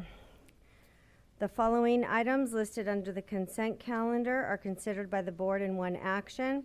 There will be no discussion on these items prior to the time the board votes on the motion unless the members of the board, the staff, or the public request specific items to be discussed and or removed from the consent calendar. And we'll ask any of the board if they plan to remove any items or pull any items. Trustee Ramirez Dominguez? Yes. Hold it. I was trying to make sure I had the right ones. 11CF, job descriptions. Mm-hmm. 11CI, resignations. Mm-hmm. 11CN. Mm-hmm. I'm trying to find consultants. Mm-hmm. 11D as in dog. Mm-hmm. 11G. Mm-hmm. 11K. Mm-hmm. And that's it. Okay, Trustee Dominguez Cervantes? Yes, 11C, subsection 11CF, Mm-hmm. 11D, Mm-hmm. 11K. Some of these I just need some clarification on what they're about. Mm-hmm. 11M, Mm-hmm. 11N. Mm-hmm. That's it for the consent. Okay. Trustee? I don't have anything. Okay. 11 CF. Mm-hmm. Okay. And let me read them back. Trustee Ramirez Dominguez, 11C subsection F. 11C subsection J with the job description. That was F, right? CF, right? It's CF is job descriptions. Okay. CI, the resignations. CN, the consultant. Yeah. And then 11D, 11G, and 11K. 11D, G, and K. Yes. Thank Okay, Trustee Dominguez Cervantes, 11CF, right? 11 subsection F, right? Uh-huh, CF, right? Mhm. Yes. Okay, 11D, 11K, 11M, and 11N. Correct. Okay, and then Trustee Tamayo, 11CF. Okay. Do I have a motion to approve the consent minus those items? Motion to approve. Second. Moved by Trustee Ramirez Dominguez, seconded by Vice President Tamayo. Recording Secretary, please call the vote. Ramirez Dominguez. Aye. Dominguez Cervantes. Aye. Castillo Tolston. Aye. Tamayo. Aye. Ugarte. Aye, motion carries 5-0. Okay, starting with 11C subsection F, the job description. Trustee Ramirez Dominguez, does Trustee Dominguez Cervantes come before yours, or is it also the same, the job description? I don't know which one comes Mine- first. Mine is the job description. Okay, also both, Oh, well, okay. Yes. Okay, so the I'm job. CF. Okay, Oh. so CF, the job description, what page is that? 18 of 19 is the actual attachment. Yeah. But it is page 6 of 19 and 18 of 19. Okay. So Trustee Ramirez Dominguez? Okay. For the first job description for the district community school director, can you explain how what the change is? Dr. Reyes. Correct. So, well, before I explain, if you look down, there's an error Oh. that we need to correct. It's family resource centers. It's the third bullet Okay. under essential job functions. Mm-hmm. Family resource. Okay. Oh, yeah. Oh, it's misspelled, Yeah, okay. yeah. Spelled. Thank Okay. you. So what we did is we took some of the duties and responsibilities of other jobs and added it to this position. In this particular case, one of the major things that we did was add the FRCs, the Family Resource Centers, as part of the duties, the overseeing the Family Resource Centers as part of the duties. So, as you know, we have several Family Resource Centers in Palomar, Rice, Loma Verde, and other schools, Vista Square. And so, because they go hand in hand, or they work closely with our community schools, we thought it would be best to add it and make it part of it. Okay.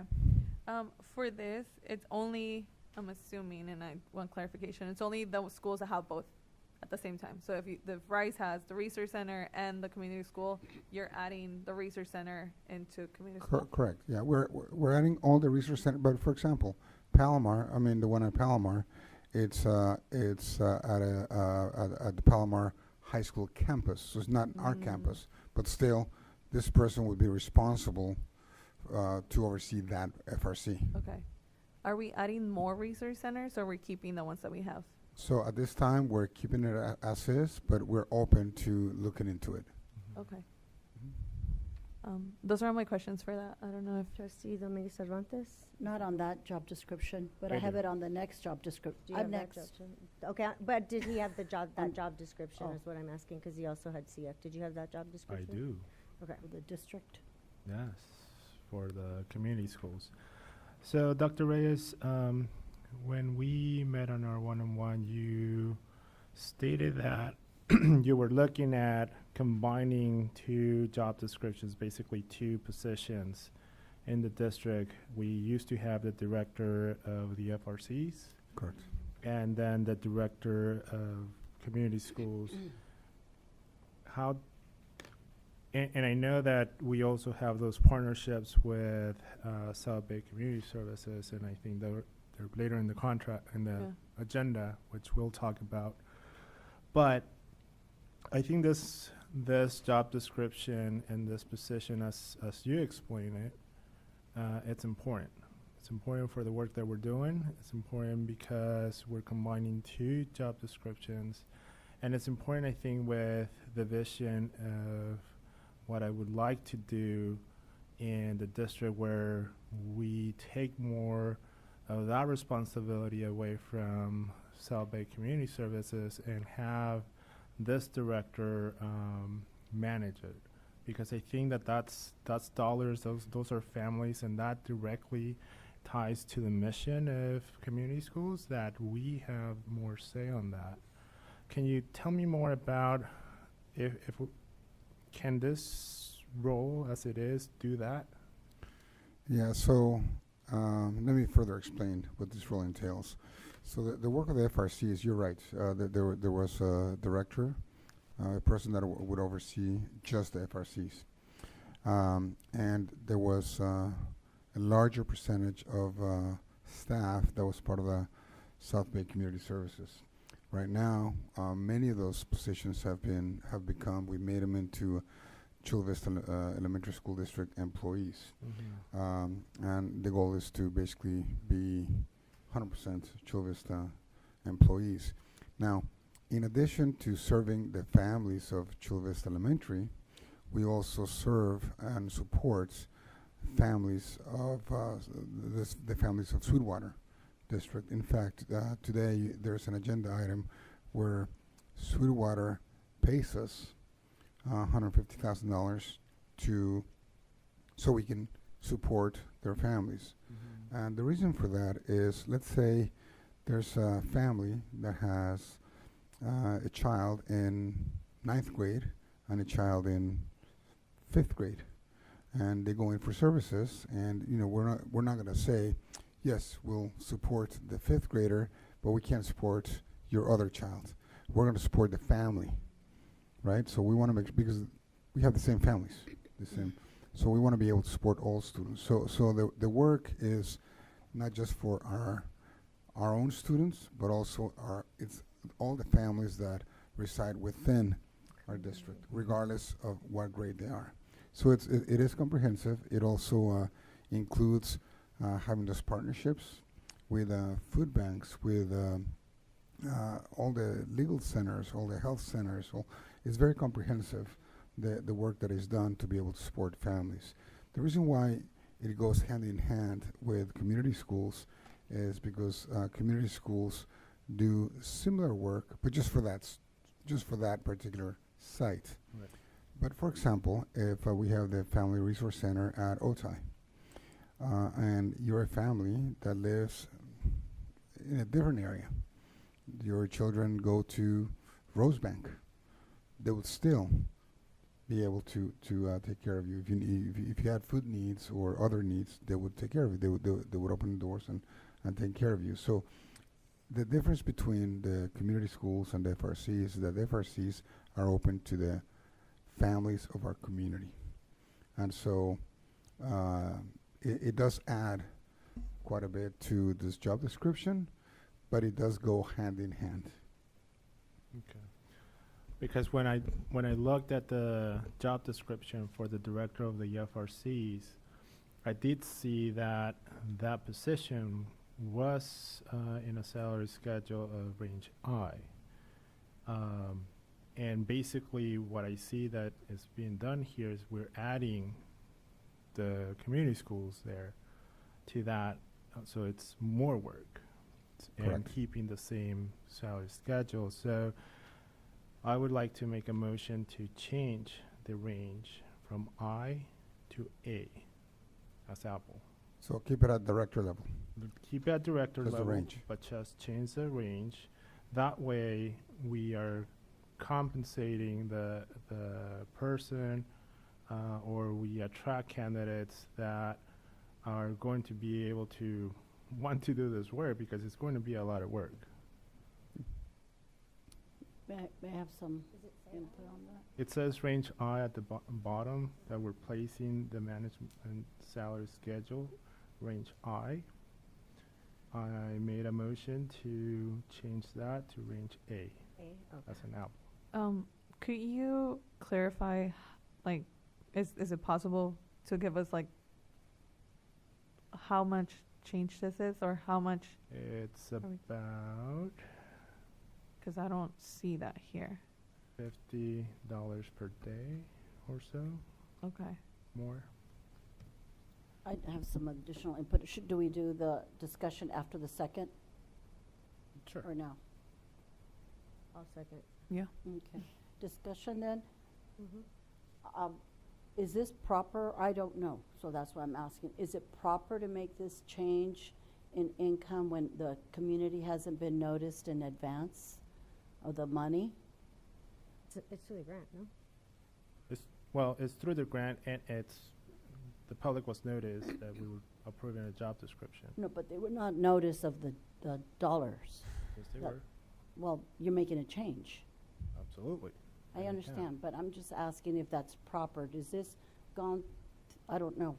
That's why I'm asking. Is it proper to do that without noticing the community that there's a dollar amount involved? The committee was advised through the item that there's a job description that carries a salary. We can change it. But we told them the salary was a certain amount, correct? Yes. Like a scale, so Yeah. now we're changing it, we didn't notice it. That's my question. I just want to make sure that it's proper. It is. Yeah, and we can do that. It's a grant funding, so it's coming out of the community schools grant, so that's fine. It doesn't impact. It doesn't impact our budget. Our It general doesn't, fund. yeah, it doesn't impact the budget. What? That was my question. Did we Alright. we seconded? I did, I Yeah. seconded it. Can I call for the question Well, we can call it on this, on that? On the Okay. revision. On 'cause the we can't- revision. Yes, on the revision. Yes. Okay, because we're not voting yet, because this is a subset Right. within, but we, Wasn't a subset. It's just, subset. it's the vote to modify the job description to range A, With the correction of the. with the correction of the misspelling of recourse to resource. Yes, please. so Thank can we you. call the vote on the revision? Ramírez Domínguez, Aye. Domínguez Cervantes, Aye. Castillo Tolsten, Aye. Tamayo, Aye. Ugarte. Aye. Thank you, motion carries for the revision, 5-0. And now your job description question, trustee Dominguez Cervantes. Yes, I'm the second one. assuming the construction. Oh, yes. Okay, The construction and project manager. So there's 2 pages that we can look at. It's page 6 of 19 and 18 of 19. okay. Mhm. So there's a few things that I'm looking at, a couple questions before I vote on it. It has pretty significant responsibilities. It's a new position, and it's going to manage construction bid documents, review contract terms, conditions, work with prospective contractors, assist with soliciting bids, review proposals, and represent the district in project meetings. I also noticed that under the knowledge required for this position, it calls out project labor agreements. It's specifically listed. So that caught my attention because our previous project labor agreement expired in December 2024. And now I understand that discussions regarding another PLA are taking place based on a board update we received July 31st. So my first question is simple. Why was knowledge of project labor agreements specifically included in this job description? Is this position being created in whole or in part because the district anticipates entering into another PLA? And my second question concerns our small and local businesses. The prospective contractors assisting in this conference that was had between you, Dr. Reyes, and was it Marco? I forgot his last name. Mark, gentleman that's listed on the July 31st board update, conferring with prospective contractors and assist in soliciting formal and informal bids. Are we expecting this position to help increase participation by qualified small and local contractors, which we had speakers speak to that? Because of increasing participation and competition amongst our small and local businesses is something we expect this person to do, I would like to see that responsibility reflected in the job description. I want to understand exactly what it is we're creating and what this position is supposed to accomplish before I can vote on it. So this position was created based on the request of the board to have more construction happen. When I talk about construction, I'm talking about either obviously brand new construction like the one we're currently designing, the new school, but most importantly, all the modernization projects that we have. Currently, we have a very significant modernization of a school, and currently working on 3 other schools, which is Lauterbach, Palomar, and Cook, where you will have additional information because once we know how to make all the final adjustments on how that's going to happen starting in the summer. But we want to continue having more schools modernized, fully modernized, so we don't have to wait 3, 4, 5 years till we get to all of them. For that to happen, we do need someone that focuses on the construction management piece. So right now, I know we have Mark Pong that oversees that department, and then we have Mark Aranda. That's the last name I didn't remember. Raise your hand, yeah. Aranda. Okay. So but he is in charge of facilities. So he is not only in charge of overseeing the modernization of the all the schools and all those projects, but in addition to that, he has to deal with the day-to-day operations. For example, right now, because of the heat wave, he's working diligently with his staff to ensure that we have working HVACs, air conditioners throughout, and because they're being used 24/7, well, not 24/7, but I mean, there's a potential for them to break down, etc. So there's a lot of work happening in addition to all the different things that happen on a day-to-day basis. So if we really want to, based on the board's request, have more focus on ensuring that we're modernizing schools at a faster pace, this position is important because this position will focus on that. Now, the reason why the knowledge of PLA was added as a in this job description was also because of the request of the board to look into possibly renewing a PLA. That wasn't a board request. That was Trustee Tamayo. Well, he is part of the board. Yeah. What part of the board? Yeah. Okay. So based on that, Which I seconded. so based on the board request, that was added. Now, we don't know if it's going to pass or not pass. That's a different story, or that's not even the case right now. The case is that if we happen to go into that direction, it would help to have someone with some knowledge of PLAs. I do notice it say knowledge, but I don't remember it saying experience. I don't know if it says, let's see. It says knowledge of building codes, ordinances, and stuff like that, but I'm trying to follow this, that's why. Yeah, it says knowledge. Right, Yeah, versus so knowing about it. experience. Yeah, it doesn't say experience, it says knowledge. Mhm. So for example, this particular person would, the ideal person would be qualified in knowing building codes, regulations, state regulations, local regulations, modernization of school facilities. Because many times people apply that people in the industry are most likely to apply. So for this kind of positions, we have very, very, very few applicants that come from within, because it's more of a construction. Right. So we have more people from the outside. So we do want them to have some knowledge of school facilities. The regulations are different. Working with DSA is very important.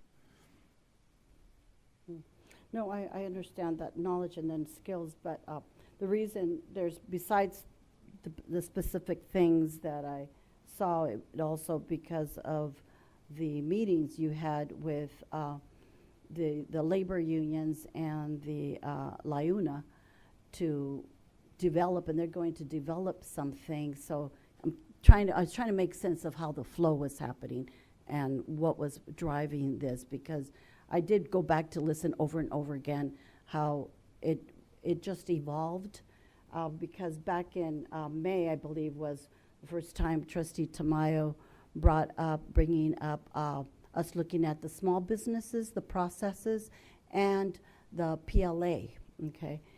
That was in May, and then nothing happened in June, and then last July, as we were all riding off into the horizon, as an afterthought, he goes, oh, yes, yes. You know, he called out that he did want to resurrect, like a reminder about the PLA negotiations, though, which I thought, what?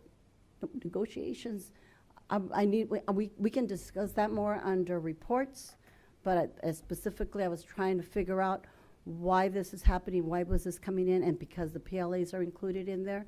It's not about excluding them. I'm trying to understand where we're going with all of Yeah, this. this Thank you. position was entirely based on the conversation that we had last board meeting when there were questions about why aren't we doing more schools. So we don't have We need in-house manpower. skill set. We need someone that can focus on that Mhm. instead of doing.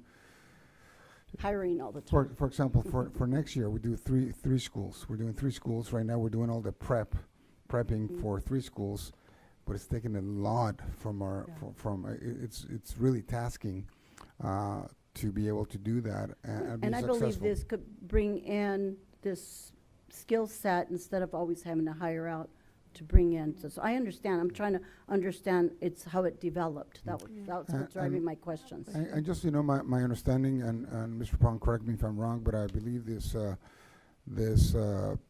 position can be paid out of our bond, correct? That's what it says it's being paid out Yes, of. correct.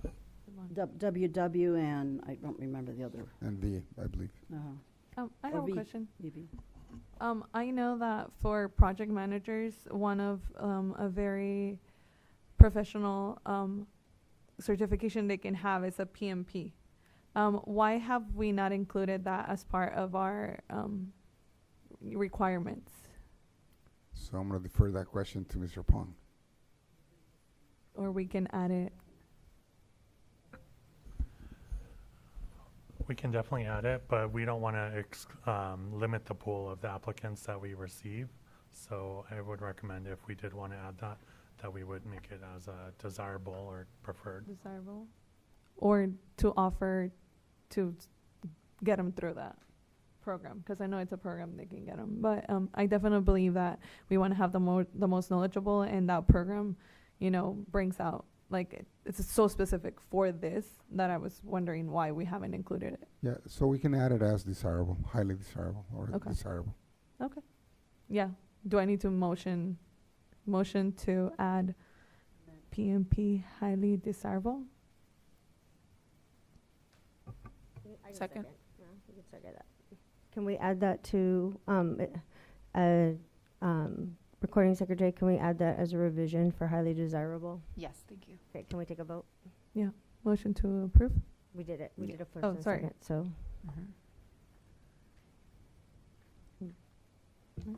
Call vote. Call For the for vote. vote. Ramirez Dominguez. Aye. Dominguez Cervantes. Aye. Castillo Tolston. Tamayo. Aye. Ugarte. Aye. Motion carries to revise the highly desirable. Move to revenue. approve 11 CF. I think Sec- we have to do What? all of the C together because we still have CI and CN. Mm. So Okay. trustee Ramirez Dominguez, you had Since when? CI, CN, because we have to do C all together. It's all C. It's all under C. Okay. That's CI. new. Okay. As I was looking through every meeting, I looked through all of our hired, our resignations. I saw that one of our dear teachers of this district has moved on, and I wanted to highlight her, Catherine Bradshaw.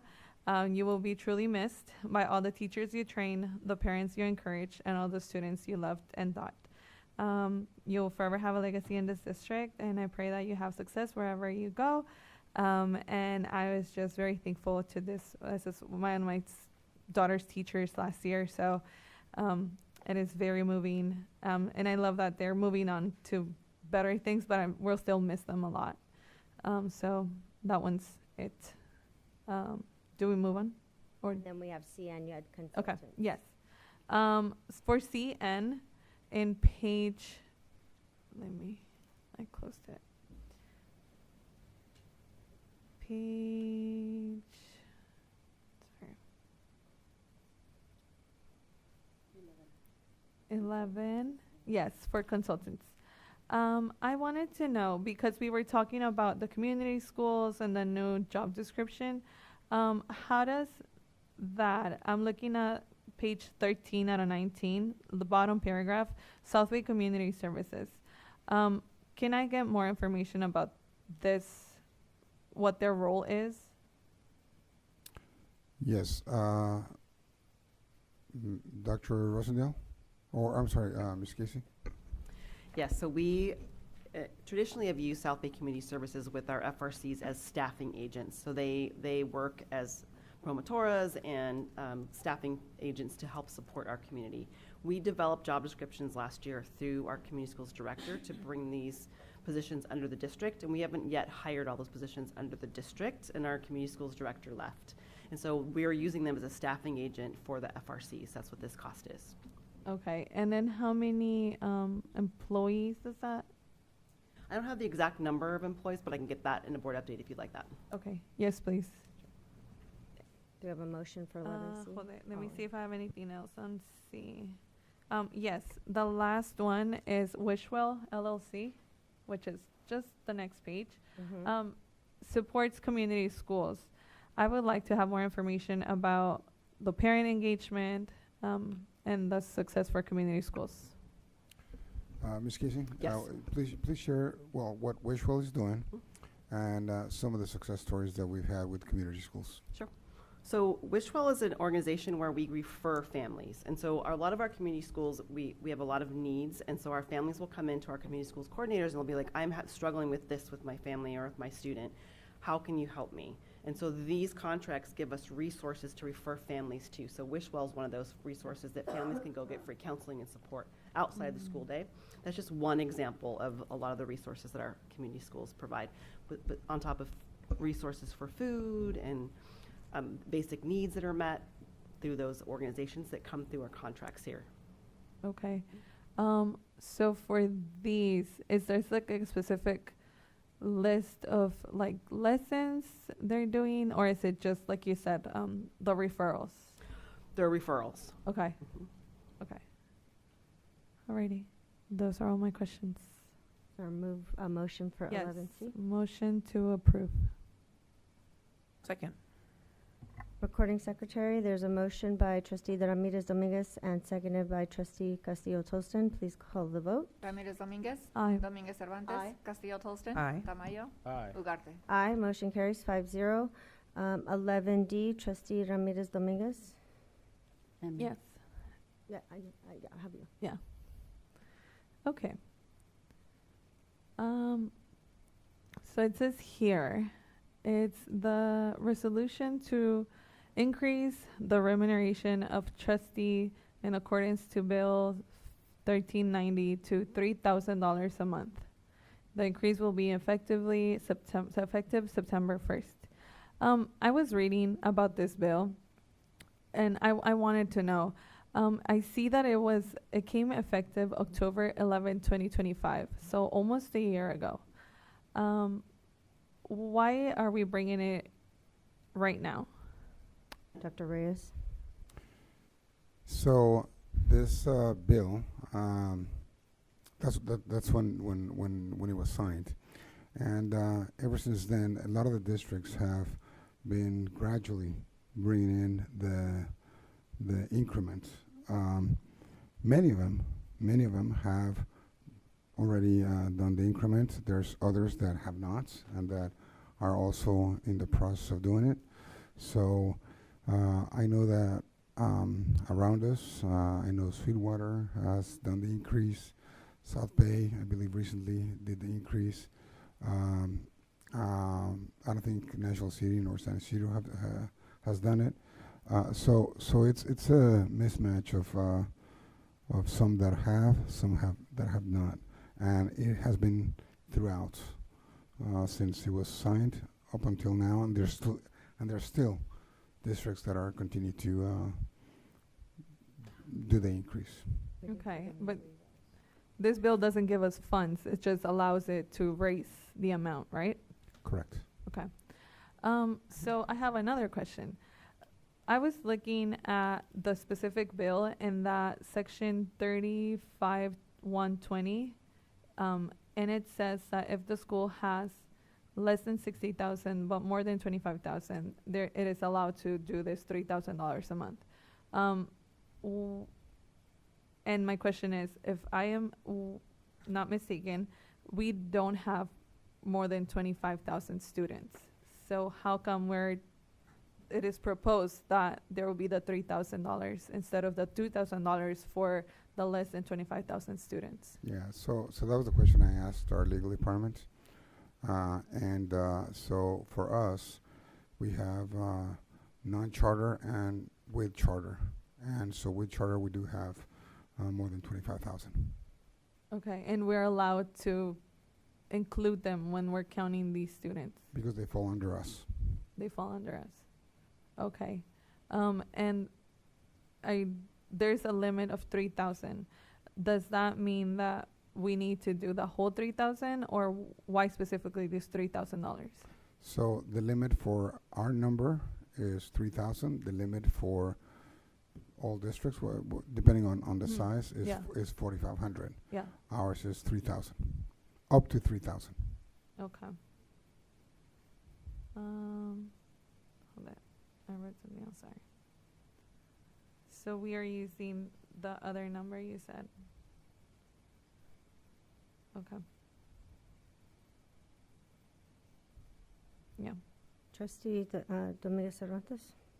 Some of the questions were answered, but one that I think we should entertain is it's not that we have to do this, it's we can do it, correct? Correct. Okay, and may I ask who brought this to the agenda item? Well, as you know, whenever new laws or bills are signed in, we need to look into them. And so as we look into them, for example, cell phone policy. Which I'm still waiting to see. So, Oh. No. So, for example, cell phone policy or other policies as they are signed into law, then at some particular time, we take action in regards to, we submit the resolution, and then it's up to the board to accept it, not accept it, or modify it. Did we get Yes. the charter, excuse me, did legal give us that in writing about the charters, including the charters? So our legal department wrote this Okay. resolution. So what you see here was written by our attorney. Okay.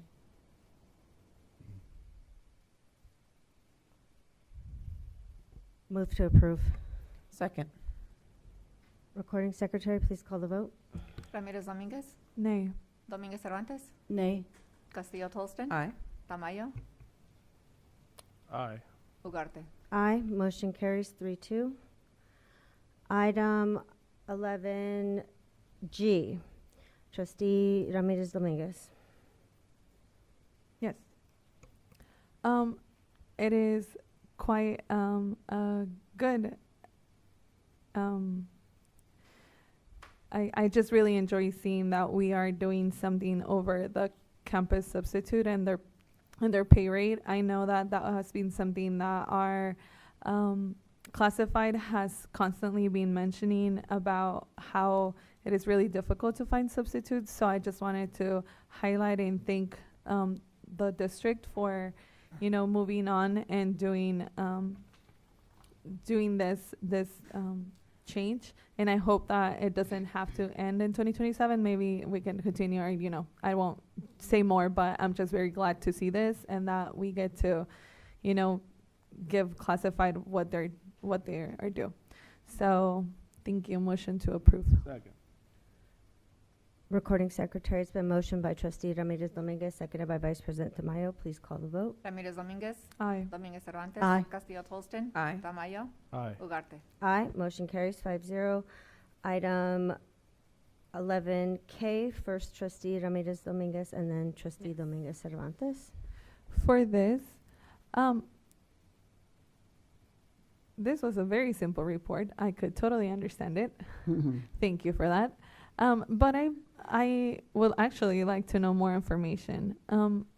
In this report, we see the BAPA, and as we had just been awarded a school, known for the arts and music, and all the BAPA our teachers are doing, I would like to know, are these funds?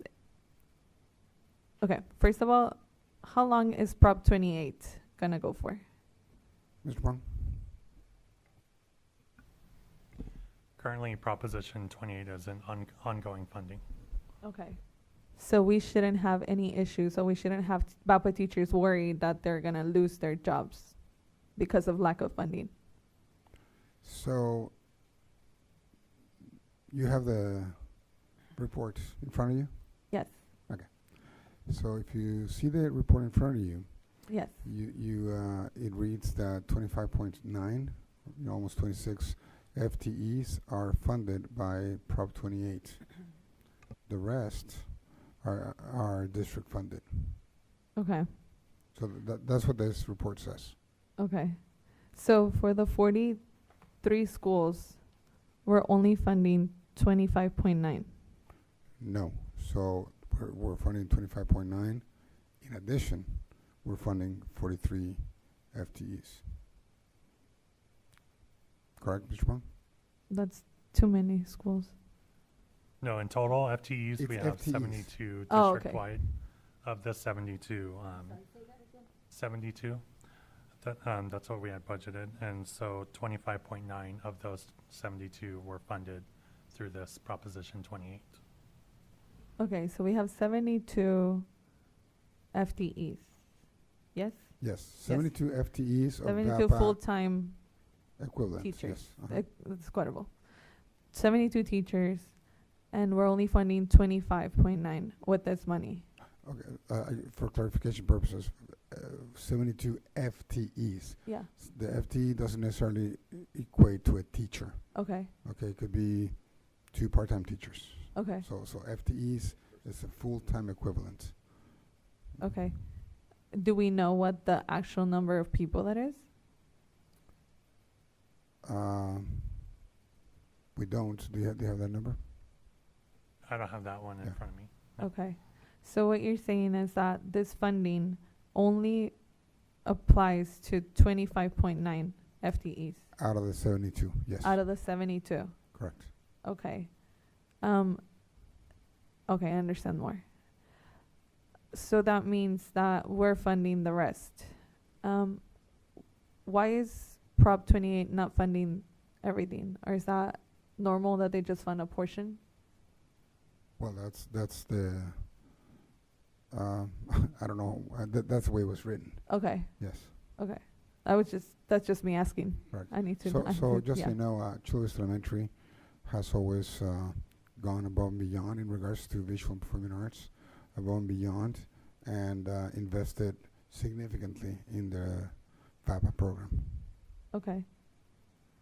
Okay, so for the future, if it's possible, I would like to have like that information. I know that maybe it's easy for Mr. Tamayo, who wrote Prop 28, just kidding.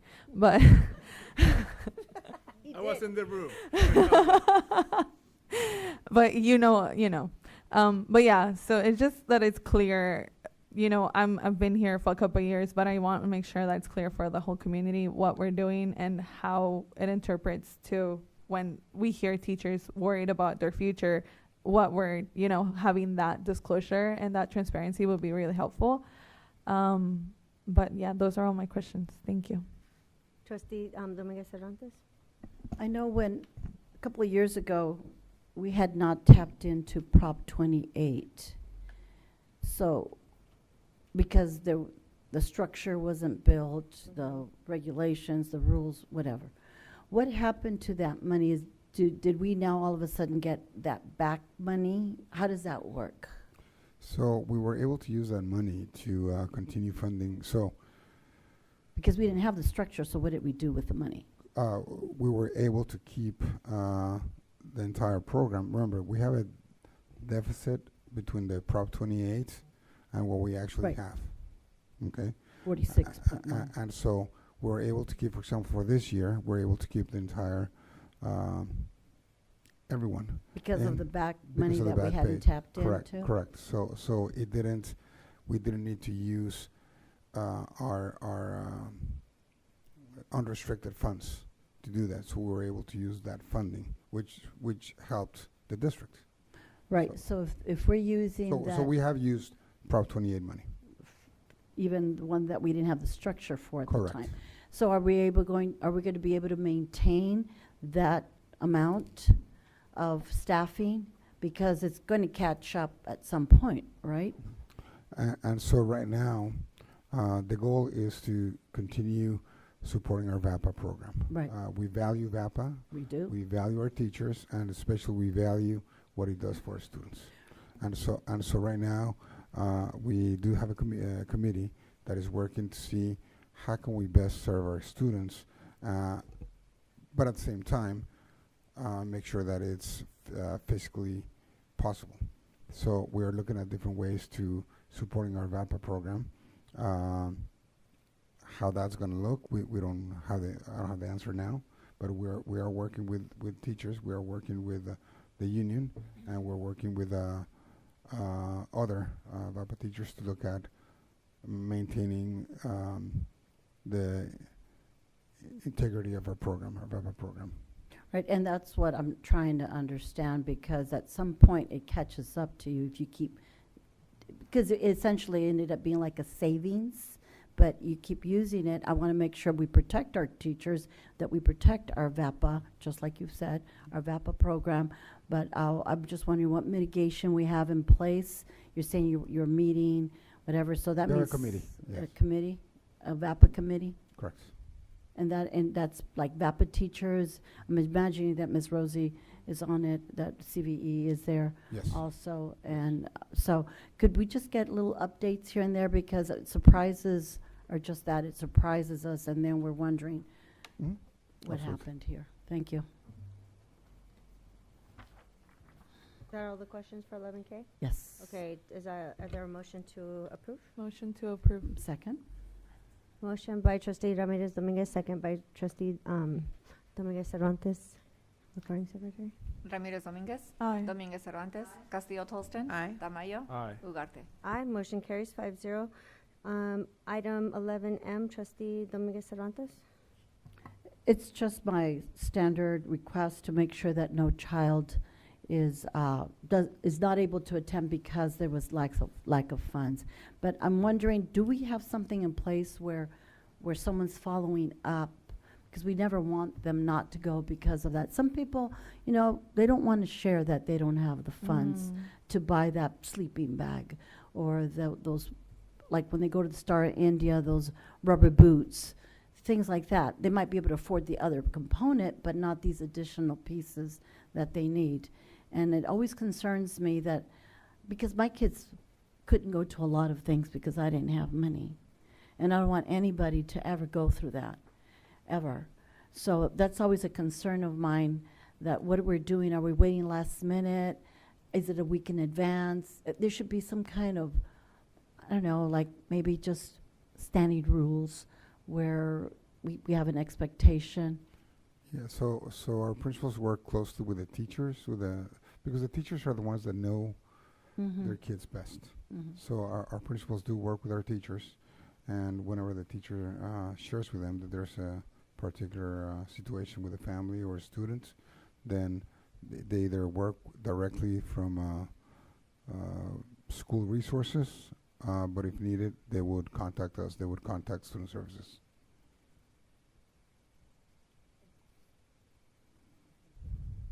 Do I have a second? Moved by trustee Dominguez Cervantes, seconded by trustee Ramirez Dominguez. Recording secretary, please call the vote. Ramirez Dominguez. Aye. Dominguez Cervantes. Aye. Castillo Tolston. Aye. Tamayo. Aye. Ugarte. Aye, motion carries 5-0. Item 11N, trustee Dominguez Cervantes. I just wanted a little more of an update on, I know it looks like we're getting some money back. Is that what I'm looking at? Let me find the document. Well, it's saying that the projected amount that we're going to be spending, we're closing, so we're doing the retention release, meaning that the construction is done. So we're releasing there's a the money that we retain, and the total amount was, there's a change order, but a negative, meaning that it came in less than the bid, which it was $37,895 less than the bid. Oh. That's right.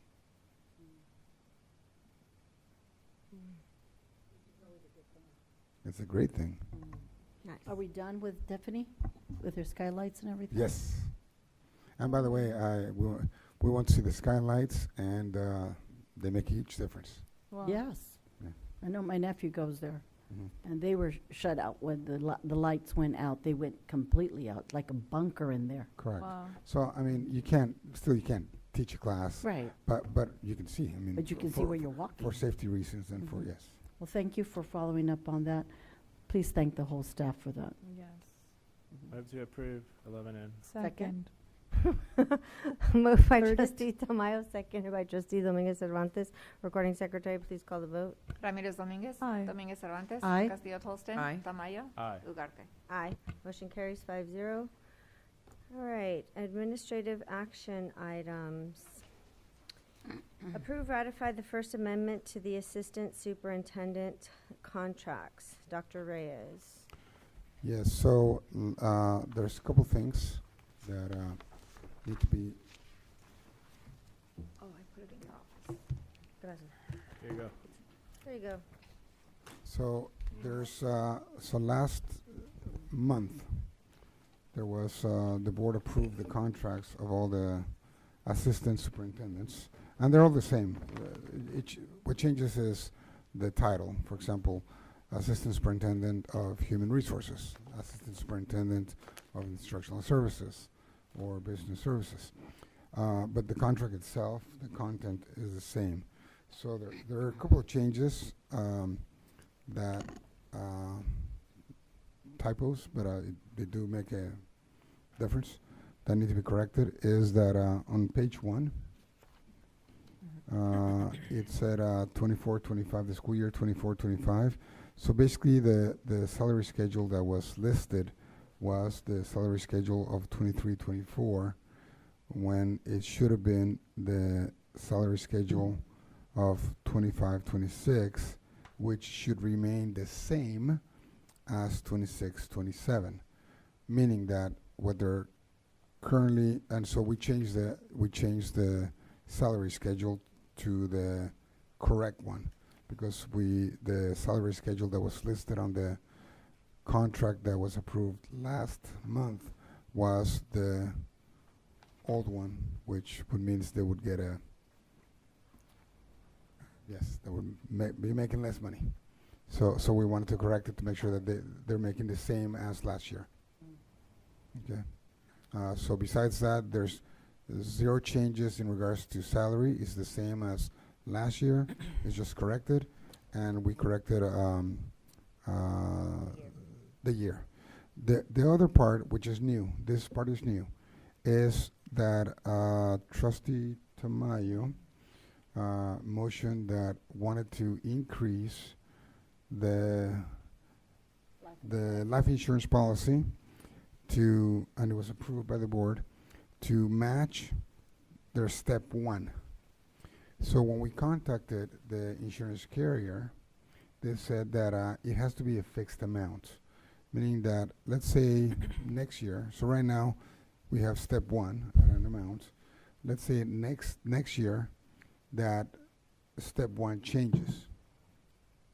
Well, they can be, the insurance carrier can be increasing it or moving it every year. It has to be a fixed amount. And so we put down for the board to consider the amount of $250,000 of life insurance policy. And what was it before? 150. Which is like about, right, it's about almost commensurate with what their 1 year first step, salary. yeah. Which is it's a little bit more than their step 1. It's $6,000 more than step 1. So, but it does have to be a fixed amount. Move to approve 12A. Second. Recording secretary? Ramirez Dominguez. Aye. Dominguez Cervantes. Aye. Castillo Holston. Aye. Tamayo. Aye. Ugarte. Aye. Motion carries 5-0. Public hearing. The public hearing section provides the public with an opportunity to address the board on specific items. Persons wishing to address the board on any public hearing items must complete a request to be heard card and submit it to the recording secretary before the start of the meeting. Speakers are requested to limit their remarks to 3 minutes and speak in a respectful and professional manner. The board shall limit the total time for input on each public hearing item to 20 minutes. With board consent, the president may increase or decrease the time allowed for public comments on each public hearing item, depending on the topic and the number of persons wishing to be heard. Public hearing and adopt a resolution of the Board of Education of the Chula Vista Elementary School District approving an increase in statutory school fees imposed on new residential and commercial industrial construction pursuant to Education Code 17620 and Government Code Section 65995. Mr. Pong. Thank you, President Ugarte. This is an item that we bring every 2 years to the board because the State Allocation Board updates the amounts that we can charge back to residents that are making either a commercial, a new commercial building or a residential addition or new home. And there's a fee that goes along with that. So that fee is adjusted every 2 years by inflation indicator. So this would be to increase it to the amount that the SAB awarded. And Mr. Brown, can you do me a favor? Can you also share with the board this fee, this fee that the district gets? What is it for? What can we use it for? How can, what's the purpose of us getting those funding sources? So we can use it on light modernization, our major modernizations, new construction, playgrounds, structures, infrastructure needs at our schools. So HVAC, roofing, plumbing, flooring, and basically overall upkeep of our existing facilities.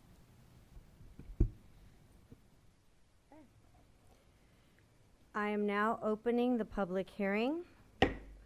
There's one speaker, Norma Lozoya Toothman.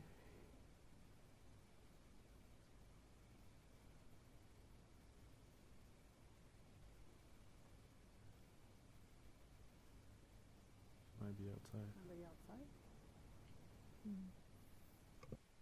No? Okay. Seeing no one else, I'm now closing the public hearing. Any board comments or questions? I do.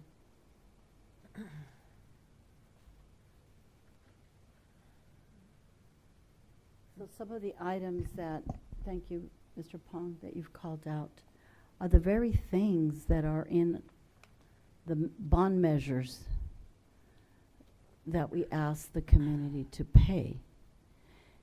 From even, I built a granny flat that I had to take a second loan out to build for my mother.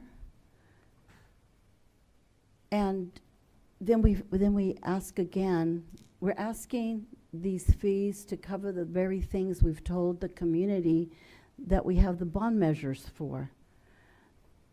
It's getting weightier and weightier, and that's not political. It's going to hit anybody who has a home. It doesn't matter. That's got nothing to do with it. Fixing those bathrooms, and he's called out the HVAC, the AC, plumbing, the infrastructure. That's what we're saying that these bond measures are for. So I just can't keep, we shouldn't just keep going back to the community and say more, more, more. You saw all these people that were here that have jobs they're barely making ends meet. And we already tax your homeowner's tax, there's for homes. Your Melloroos, yes, and I've been reminded that we know about the Melloroos when we buy a home, but we certainly don't expect these continuing, just forever fees to happen.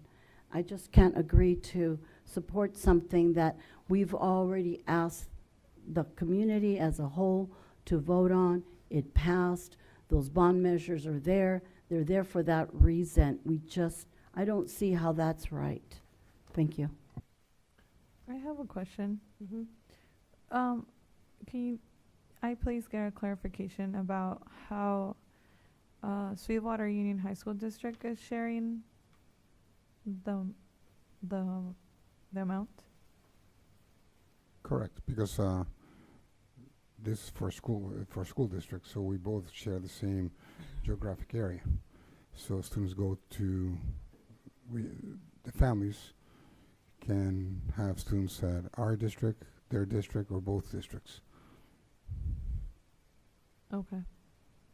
So it's not specific for one district, it's for school districts within the area. So they all benefit from it. Do they impose taxes? Correct. Do they give us money from that? No. Okay. So it's just like if they have the power to impose taxes on the other people, I still, my brain is kind of like, why are we, okay. I was thinking maybe they couldn't do it. That's why we were sharing. But since they're able to do it, and again, I share what Ms. Delia was saying. Again, it is a hard time for everybody right now that imposing more taxes on people is just something that I won't be able to do.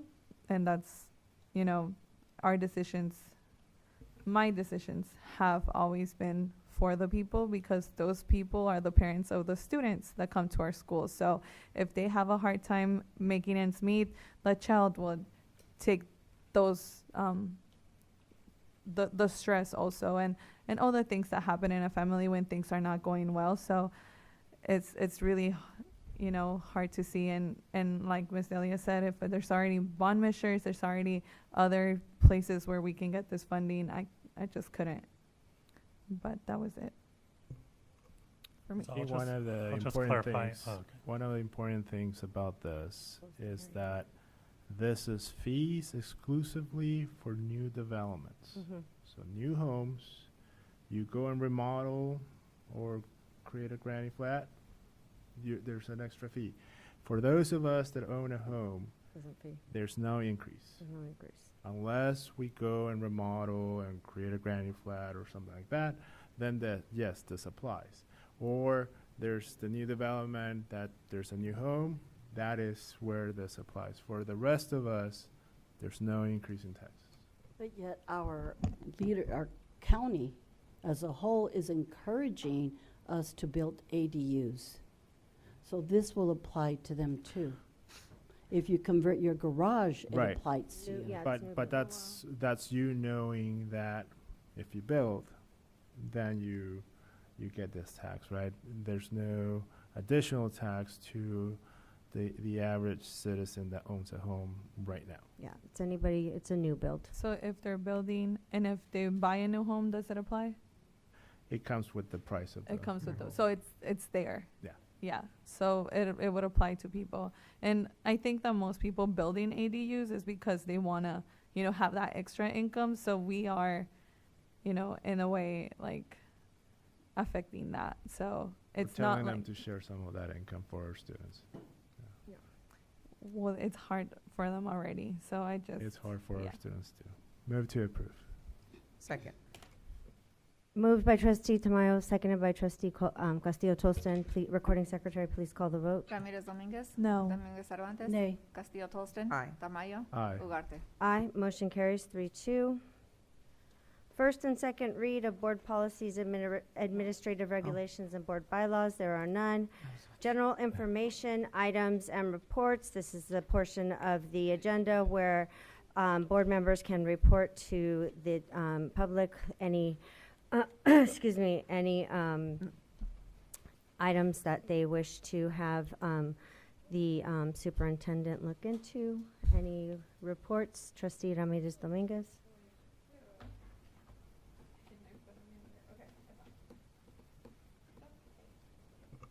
Can I please have a report on how our noon duties are being relocated? You know, and that is a constant. Again, and as you know, and I've said it a million times, I was a noon duty and I experienced this as well. So I want to make sure that, you know, we're aware that the district knows that this is happening, that in many situations, you know, it's been detrimental to our noon duties, and most of them don't even think of coming and saying or sharing what they are leaving with or dealing with. So that's one. Trustee Ramirez, can you? So specify I what- would when like a report of, you know, how many noon duties are being asked to do things that are not in their job description. Is that possible?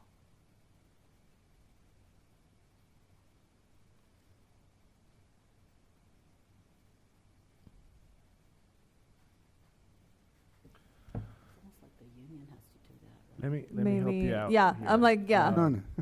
I How about this? Can Come you on, give us a Tamayo. report on how many grievances has the union filed? There you go. Thank you, Mr. on Tamayo. Violations to the job description for the new duties. Yes, thank you. There you Thank Yes, you. Otherwise, correct. Yes. Yeah, he writes Part of the problem. propositions and yes, thank you. And I would like to know if there has been any grievances filed for children left outside unsupervised after school hours. So there wouldn't be a grievance from a union? No, or like parent complaint.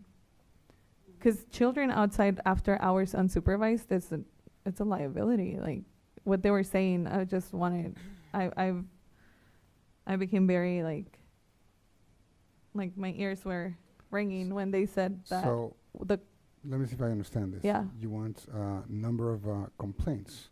Yes. Regarding students being left outside of a school unsupervised. Yes, please. If After any. hours. After hours, yeah. After hours. After hours. Yeah.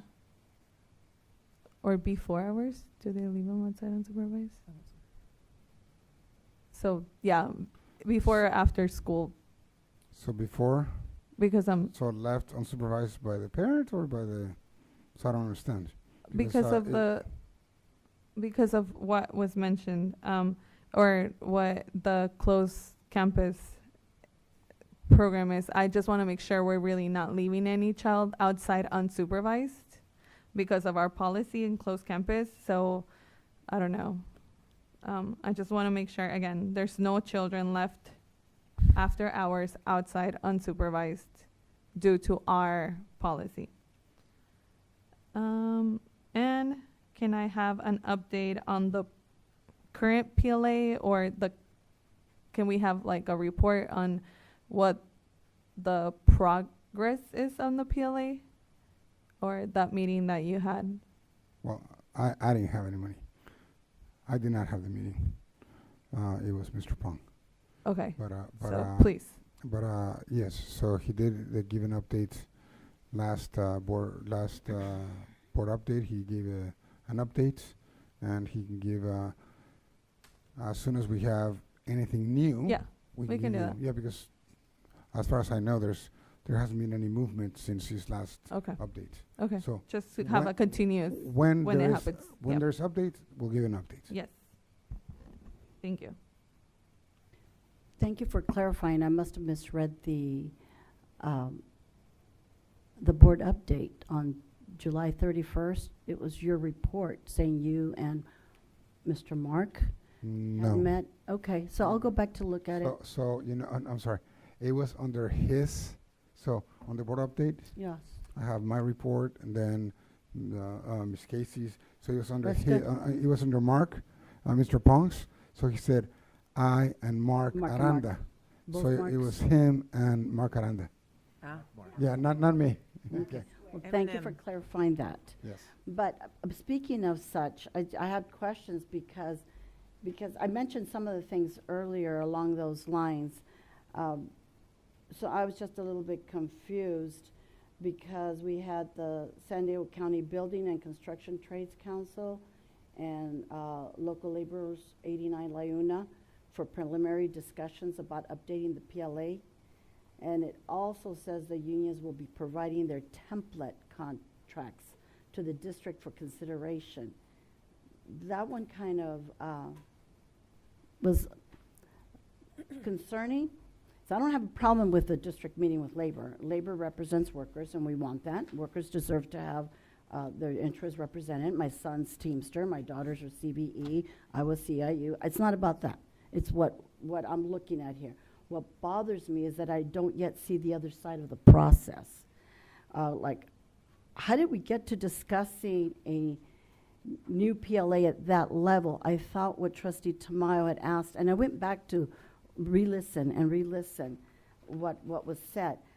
I don't think the board gave direction, because I listened, and it was just his request to get that report, because President Ugarte was moving on, and Trustee Tamayo remembered what to do. But I just wondered under what authority we begin that process, or is it simply exploratory conversations that we're having, or are we actually negotiating? Under what authority? Yes. Under the board's direction. So back in May, Yeah, I have. when we were having the discussion about the small businesses, Mhm. part of that discussion was also I asked for the district to engage on the renewal of the PLA. I If didn't. you go back and listen to that I part. did. What happened? After the asking of the small businesses part, I asked for the district to go and look at renewing our PLA with the building trades and laborers. So that gave the authority to the district to engage in these So conversations. it just takes one person? It takes two. And I don't have to do it in the dais, if I'm with them, I can just say it. So, And I can't even get a couple of simple reports, and you guys are moving on to PLAs. The president doesn't need a second. yeah, so what the other thing is, part of these negotiations, similar to negotiating with CVE or CVCEO or the administrators union, they present their proposal. And what they're saying about the template, it's their proposal for the renewal. From there, we get it, the district gets it, and then they negotiate back and forth until they come to an agreement. And then they present it to the board for consideration.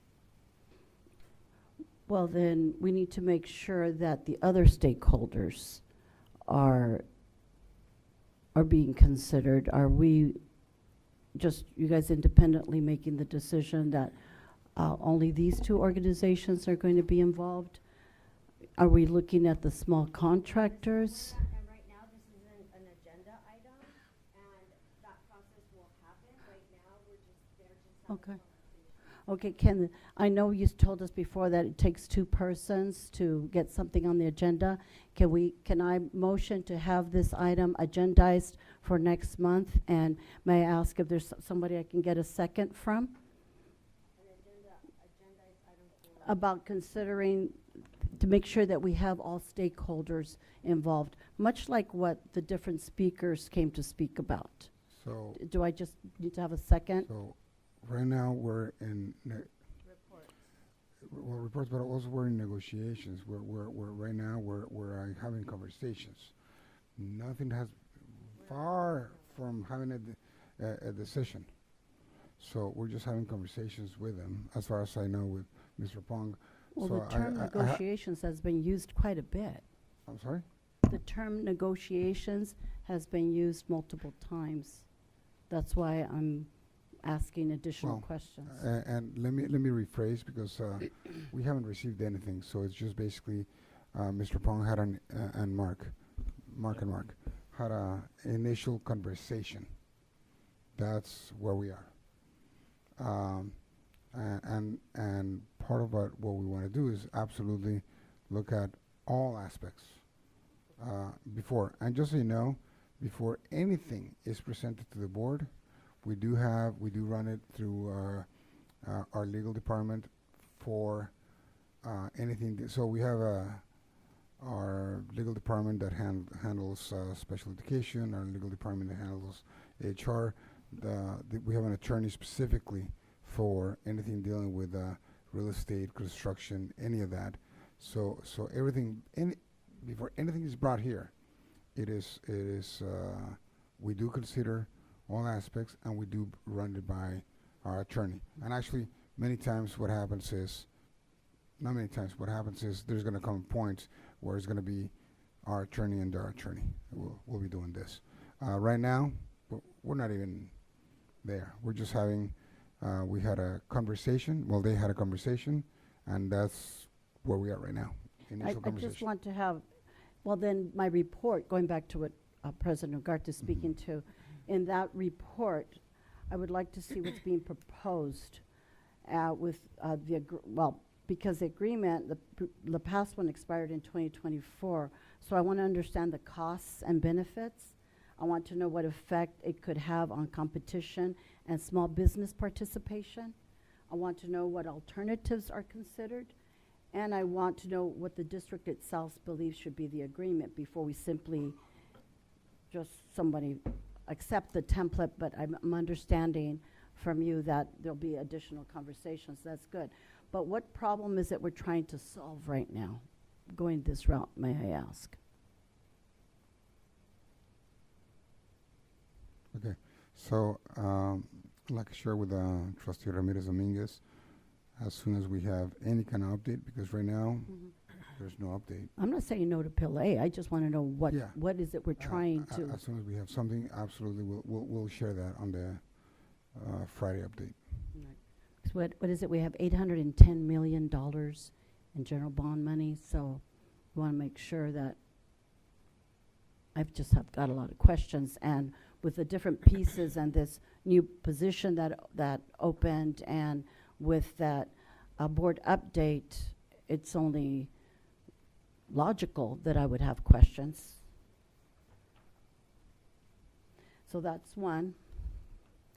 And Moroka, there was an update, thank you, Ms. Casey, where you responded to a gentleman that was raising concerns about how the sound of the, I'll call it recess The bell. bells, for the lack of a better term. But have we looked, can we get a report and evaluation? I know the reason for that type of a, sound is to call the attention of the kids. But if it's bothering our neighbors and we want to be good neighbors, is there another sound that doesn't sound like the, like we're getting bombed kind of thing? There's the gentleman that's been sending some of these emails calls out a valid concern. It sounds like a siren. He says I haven't been there, so maybe I should go and listen if someone would like to accompany me. But I live across the street. So Can you hear it? I hear it, but it's not. I'm there at home all day, so. Okay. So I just want to make sure we had looked at maybe possibly another sound. Does that require just changing the dial? I don't know what it requires. If you just let us know, if just being good neighbors on that. And I do have a copy here of my own nephew that he got his CASP assessment in June before the end of the school year. I've got it all here. And that really helps families prepare possibly some downtime. I know I've heard it from my own family teachers and just friends that are teachers, that kids come back and they've lost some of what they've learned just because of the downtime. But if the families knew what they could work on while they were on this big break, it helps everyone, the student, the teachers, instructional aides, so that they don't have to work as hard. But I just don't understand. I've been asking for 4 years now, almost. And this guy gets a report on this huge, and I can't get this. Maybe you should ask for it. Just why can't the parents get this? They should know where their children are, where they're at, so that the teacher, since the teacher already knows what they're working Saying at. that the parents don't get that report? Correct. And here's one from Fallbrook. We all do. Nope. No, they don't. We get Do you get it before the school's out? No, they don't. And they can't read it, is another thing. Thank you for that clarification. It doesn't have a key that they can use to determine what is there. And we've got teachers there. They can come up and stand up and tell you that that's not the case. Level 4 is advanced. Level 3 is. Right. This is from Fallbrook. This is not what our students are getting. Well, why don't you have a teacher come up? I can show you mine, my students. But the point being is we really need to have. It's a state assessment. It's the same thing for all schools. Well then, did you get yours? Because I can't get the CASP report for our school district. How did you get it? Can we get the whole, Dr. Reyes, can we get, I want that report, the CASP report for the school district for every grade. I don't know how you got it because it's not even on the website. So, Ms. Montgomery, it's not ready yet, right? So, for the school district, we don't have I it can yet. go back and look at all of the board reports, but I know we prepared a large document with a spreadsheet with all of the scores that we had at the time, and I believe it was in June, but I can go back and look at the records. So we did provide the board. We did provide a board before school ended, a report with all the data, per school, per grade. Was that the one that we were supposed to get corrected, Tamayo? So We didn't get? So we did send that to the board. So when are parents going to get it? They haven't got it. Teachers are right here. They can tell you that they don't have something to give to their students and to parents to explain what that means to them. Can we just take a look at that again, please? There's a teacher raising her hand.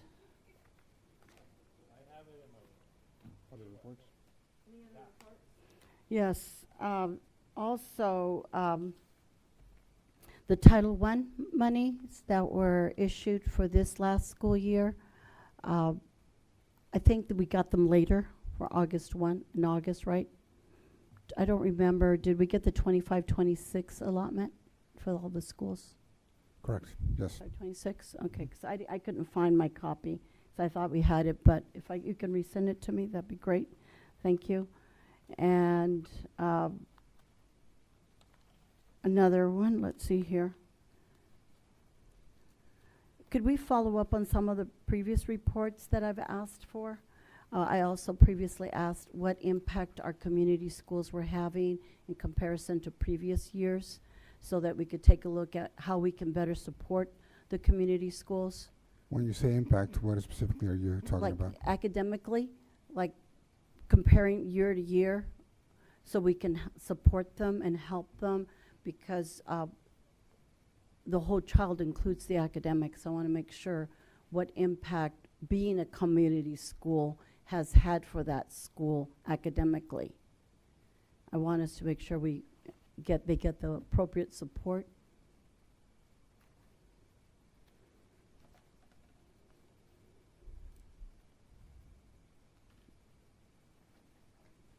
And our SPED students, I understand that some of our disabled students spend whole school years with substitutes in another school district.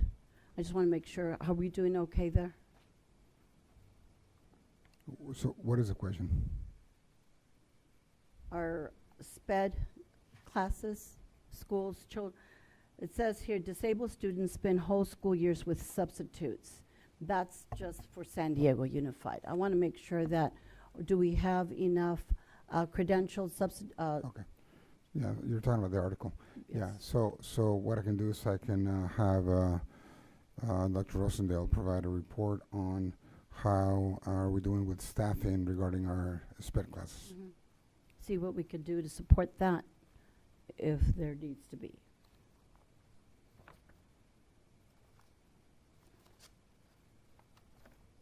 And if I could have an update on some of the previous reports that I've made that are still on the list. Can you be more? It's a huge list, that's why. Sure, right. So which one? So any one of them. Well, we have provided, so I have a huge list. So Well, it just hasn't been updated. You know how you had the grid that you Yes. created? Because there seems to be a lot of blanks there. I just want to know do we need to take some of them off of there as completed? So on the Friday update, what I do is I put down, for example, Title I, this and that, and I put update and the date. Mhm. Now, sometimes it's just a one time. The other one is ongoing, Right. meaning that after a while, there's a second update, and then I put a second update ongoing. So I can look at the ones that are maybe ongoing and see if there's anything that needs to be updated. I can look at those. Thank you. That's that for that. Okay. Yeah, okay. I had the opportunity to visit the lead programs. No, yeah, no, but there's no, I'm leading to what I'm going to ask for. Don't worry. So I wanted to see if we can schedule like a board presentation about the after-school programs that the lead team implements, and how just a presentation, maybe like instead of a school highlight. Is there a second? That's a good idea. Yeah. Third. Sorry, Mr. Calleros, but it was great. So he's not here anymore. He's already gone. Lead program Just presentation. to highlight all of the programs that have been implemented, the clubs, how they work together with the Y. Just a highlight of all of, I mean, maybe even before school too, before and after school, and the accessibility that they have. Just all the info, please.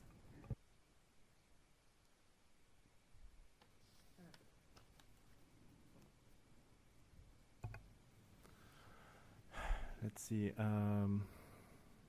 had a report, and I'm trying to remember, but I forgot. Yeah, no. Maybe next month.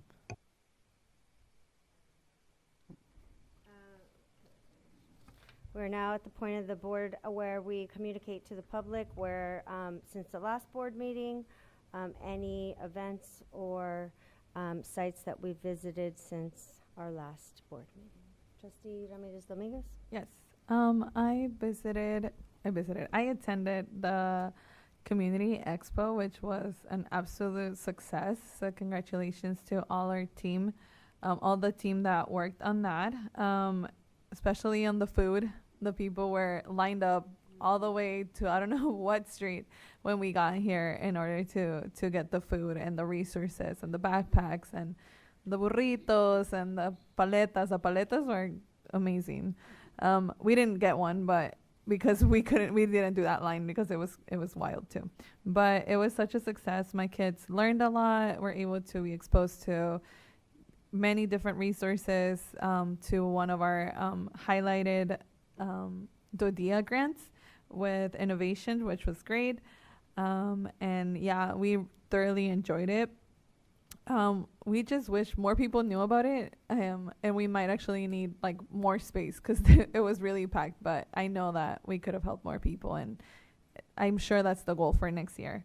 And then I attended the city council meeting, and they were talking about crosswalks and the crosswalks, especially the ones by our school. So I just thought that was very interesting that they're, moving on to making more crosswalks to make safe places for our students to walk through. And yeah, those were the things that I did this month. Thank you, everybody. And as we continue to work visit schools, I'm excited to visit the schools that they were mentioned and to go visit that BAPA program, and try the triangle, because everything else I don't know how it is. But thank you, everybody. I attended the National Night Out community event. There must have been hundreds of our students there.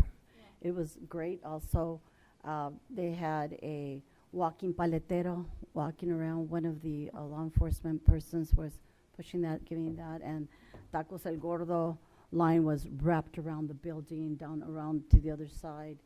And it's always a nice event. I usually go to them. So that was good. I was not able to attend the community one here. I was not in town.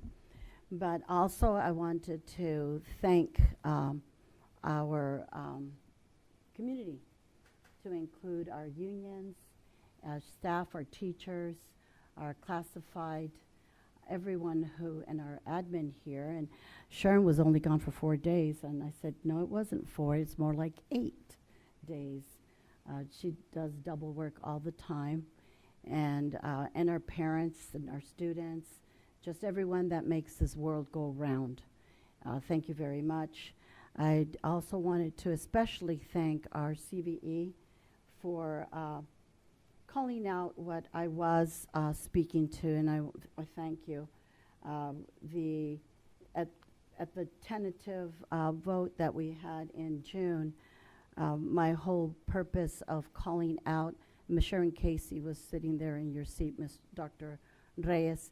I called out if the community schools was part of the teacher's contract, the tentative, and she made it very clear that it's not part of the contract, that it was an MOU.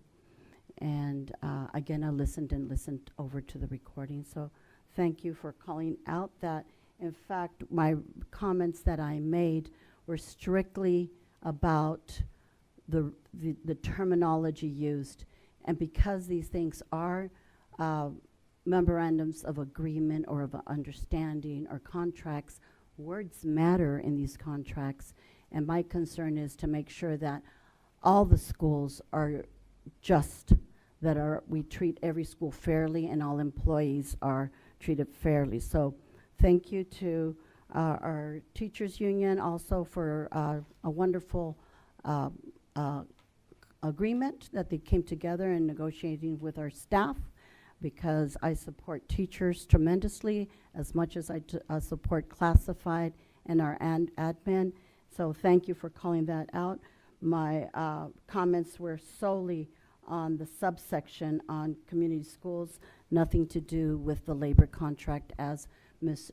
Deputy Superintendent Sharon Casey called out in that recording. Thank you. Again, I got the opportunity to visit Rice Elementary and see all the lead programs, so hopefully we'll get a nice presentation about that, because I think it was a lot of information, a lot of happy, engaged kids in the afternoons, and a lot of information that Mr. Calleros had, so I'm looking forward to that. Again, Ms. Castro, the Community Expo was amazing. I think it gets better every year. I got here right at 11, or right when it started, and it was already crowded and full of happiness, so that was great. And also we got the opportunity to visit the family resource centers, which is very eye-opening about the need for these centers in our community. And it was also very nice to see that the staff that works there is so engaged and so passionate about helping everybody that uses our centers. So thank you for that visit, and I want to visit more if possible. So thank you. I just wanted to acknowledge all the staff for a great opening of the school year. Often we only hear the bad things. As board members, we get those emails, but I know that there's a lot of things happening at the schools and at the district office, especially to make a successful year, right? To prepare for that year, to open that class, to make sure that the resources are moving from the district office to the schools, and for the teachers to make sure that they prepare a welcoming classroom. So all of that effort sometimes goes unacknowledged and gets bogged down by the noise of we missed something, right? And with 50 schools in the district and being I think it's still the largest elementary school district in California, yeah, things happen. But we try our best to make sure that we have a safe environment for our kiddos, to make sure that they have a warm meal during lunch, and that takes an effort. It takes a lot of planning. Being able to get transportation and the buses on time to make sure that we're picking up kids, that is a tremendous amount of moving parts. So I want to thank you, everybody that is working to make that happen every single day. It's not just a one and done, right? It's like, we're done today, we're going to do it again tomorrow. So thank you for all that work. I appreciate you, and we couldn't do it without you. I want to echo what Vice President Tamayo said, that I hope that everyone had a smooth opening. I want to thank all the parents that reached out for this beginning of the year to try and get to that smooth opening. I know that there were some bumps, but I got the chance to explain some things, especially some union things, and give some insight into how those things work. And parents were very patient, and they were very understanding, and they were very grateful for the time that we took to explain what was happening. And then, of course, they were very grateful for some of the results. And we can't control declining enrollment, and it's happening. And sometimes it happens out here on the west side, and sometimes it happens on the east side, and sometimes it happens in the south of the district, and sometimes it happens in the north of the district. And we can't control where it's happening. We can make an educated guess, but the reality is we do the best that we can, and then when it happens, we go with it and we make the best decisions that we can. And I want you to know that Dr. Reyes took it very seriously last year when he listened to you and said you didn't want combo classes, and that was something he took very, very seriously. He listened, he heard that, and he made sure that that was a priority with regard to not having those combo classes. So it was one of those priorities that he listened to. So we were very, very, very cognizant of that in those decisions. I had the opportunity to go to the Family Resource Centers with our union president of CVE and with Dr. Reyes and with Trustee Castillo-Tolston, and it was very enlightening, and I look forward to the development and the changes that are going to be taking place, and I would love to go see that development once it happens, because I know they're going to be even more beautiful once we have all of our Catholic Charities food donations in place. So I'll go out there with you guys again. I look forward to the next few weeks. We were doing cards yesterday, and one of my people said summer's right around the corner, and I think it's because we're still in summer. I didn't realize that, but summer is right around the corner, and September will be here before you know it. So I wish you all the best next few weeks, and we're now to Dr. Reyes' communication to the public. Again, I do want to acknowledge Giovanna's team and everyone else that made the Community Expo such a success. I do want to commend you, Ms. Castro, for doing such a wonderful job with the Community Expo. It's you've done an amazing job with that, and I can't even count how many people there were, but it was packed. We had over 40 pallets of food that we gave away, and we thought we were going to have leftovers. It was gone. Over 40 pallets of food. And so the day before, I saw the delivery truck, big semi, and what's going on here? And see all these pallets coming out. Also, another incredible success is the parent ambassador. I know that Giovanna, that was your idea. You met with parents, you heard them, you heard what they wanted, and from being a smaller group, now I had the opportunity to attend the first opening of our this year's parent ambassador group, and it was packed, and it was really it was great to see returning parents, but also a lot of new parents that were motivated, they were engaged, and they were really happy to be part of this. So again, congratulations to you and your team. I went to the PIP open house. What a great program. And I got to hear from parents, from students, from staff, and it's really great to see the partnership between parents and staff and how it 100% benefits our students. So I want to thank all of you for your hard work. I know that principals, teachers, classified, everybody prepped to make this year a success, to get everything ready to open the doors and welcome all our students, our returning students, our new students, our parents. And so far it's been a great year.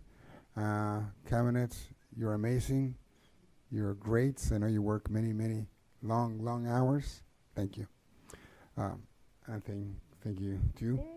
And I just want to wish everyone happy Labor Day. Thank you. Yes.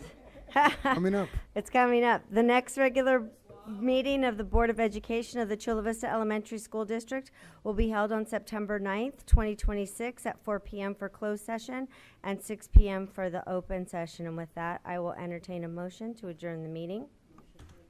Second. All right, recording secretary.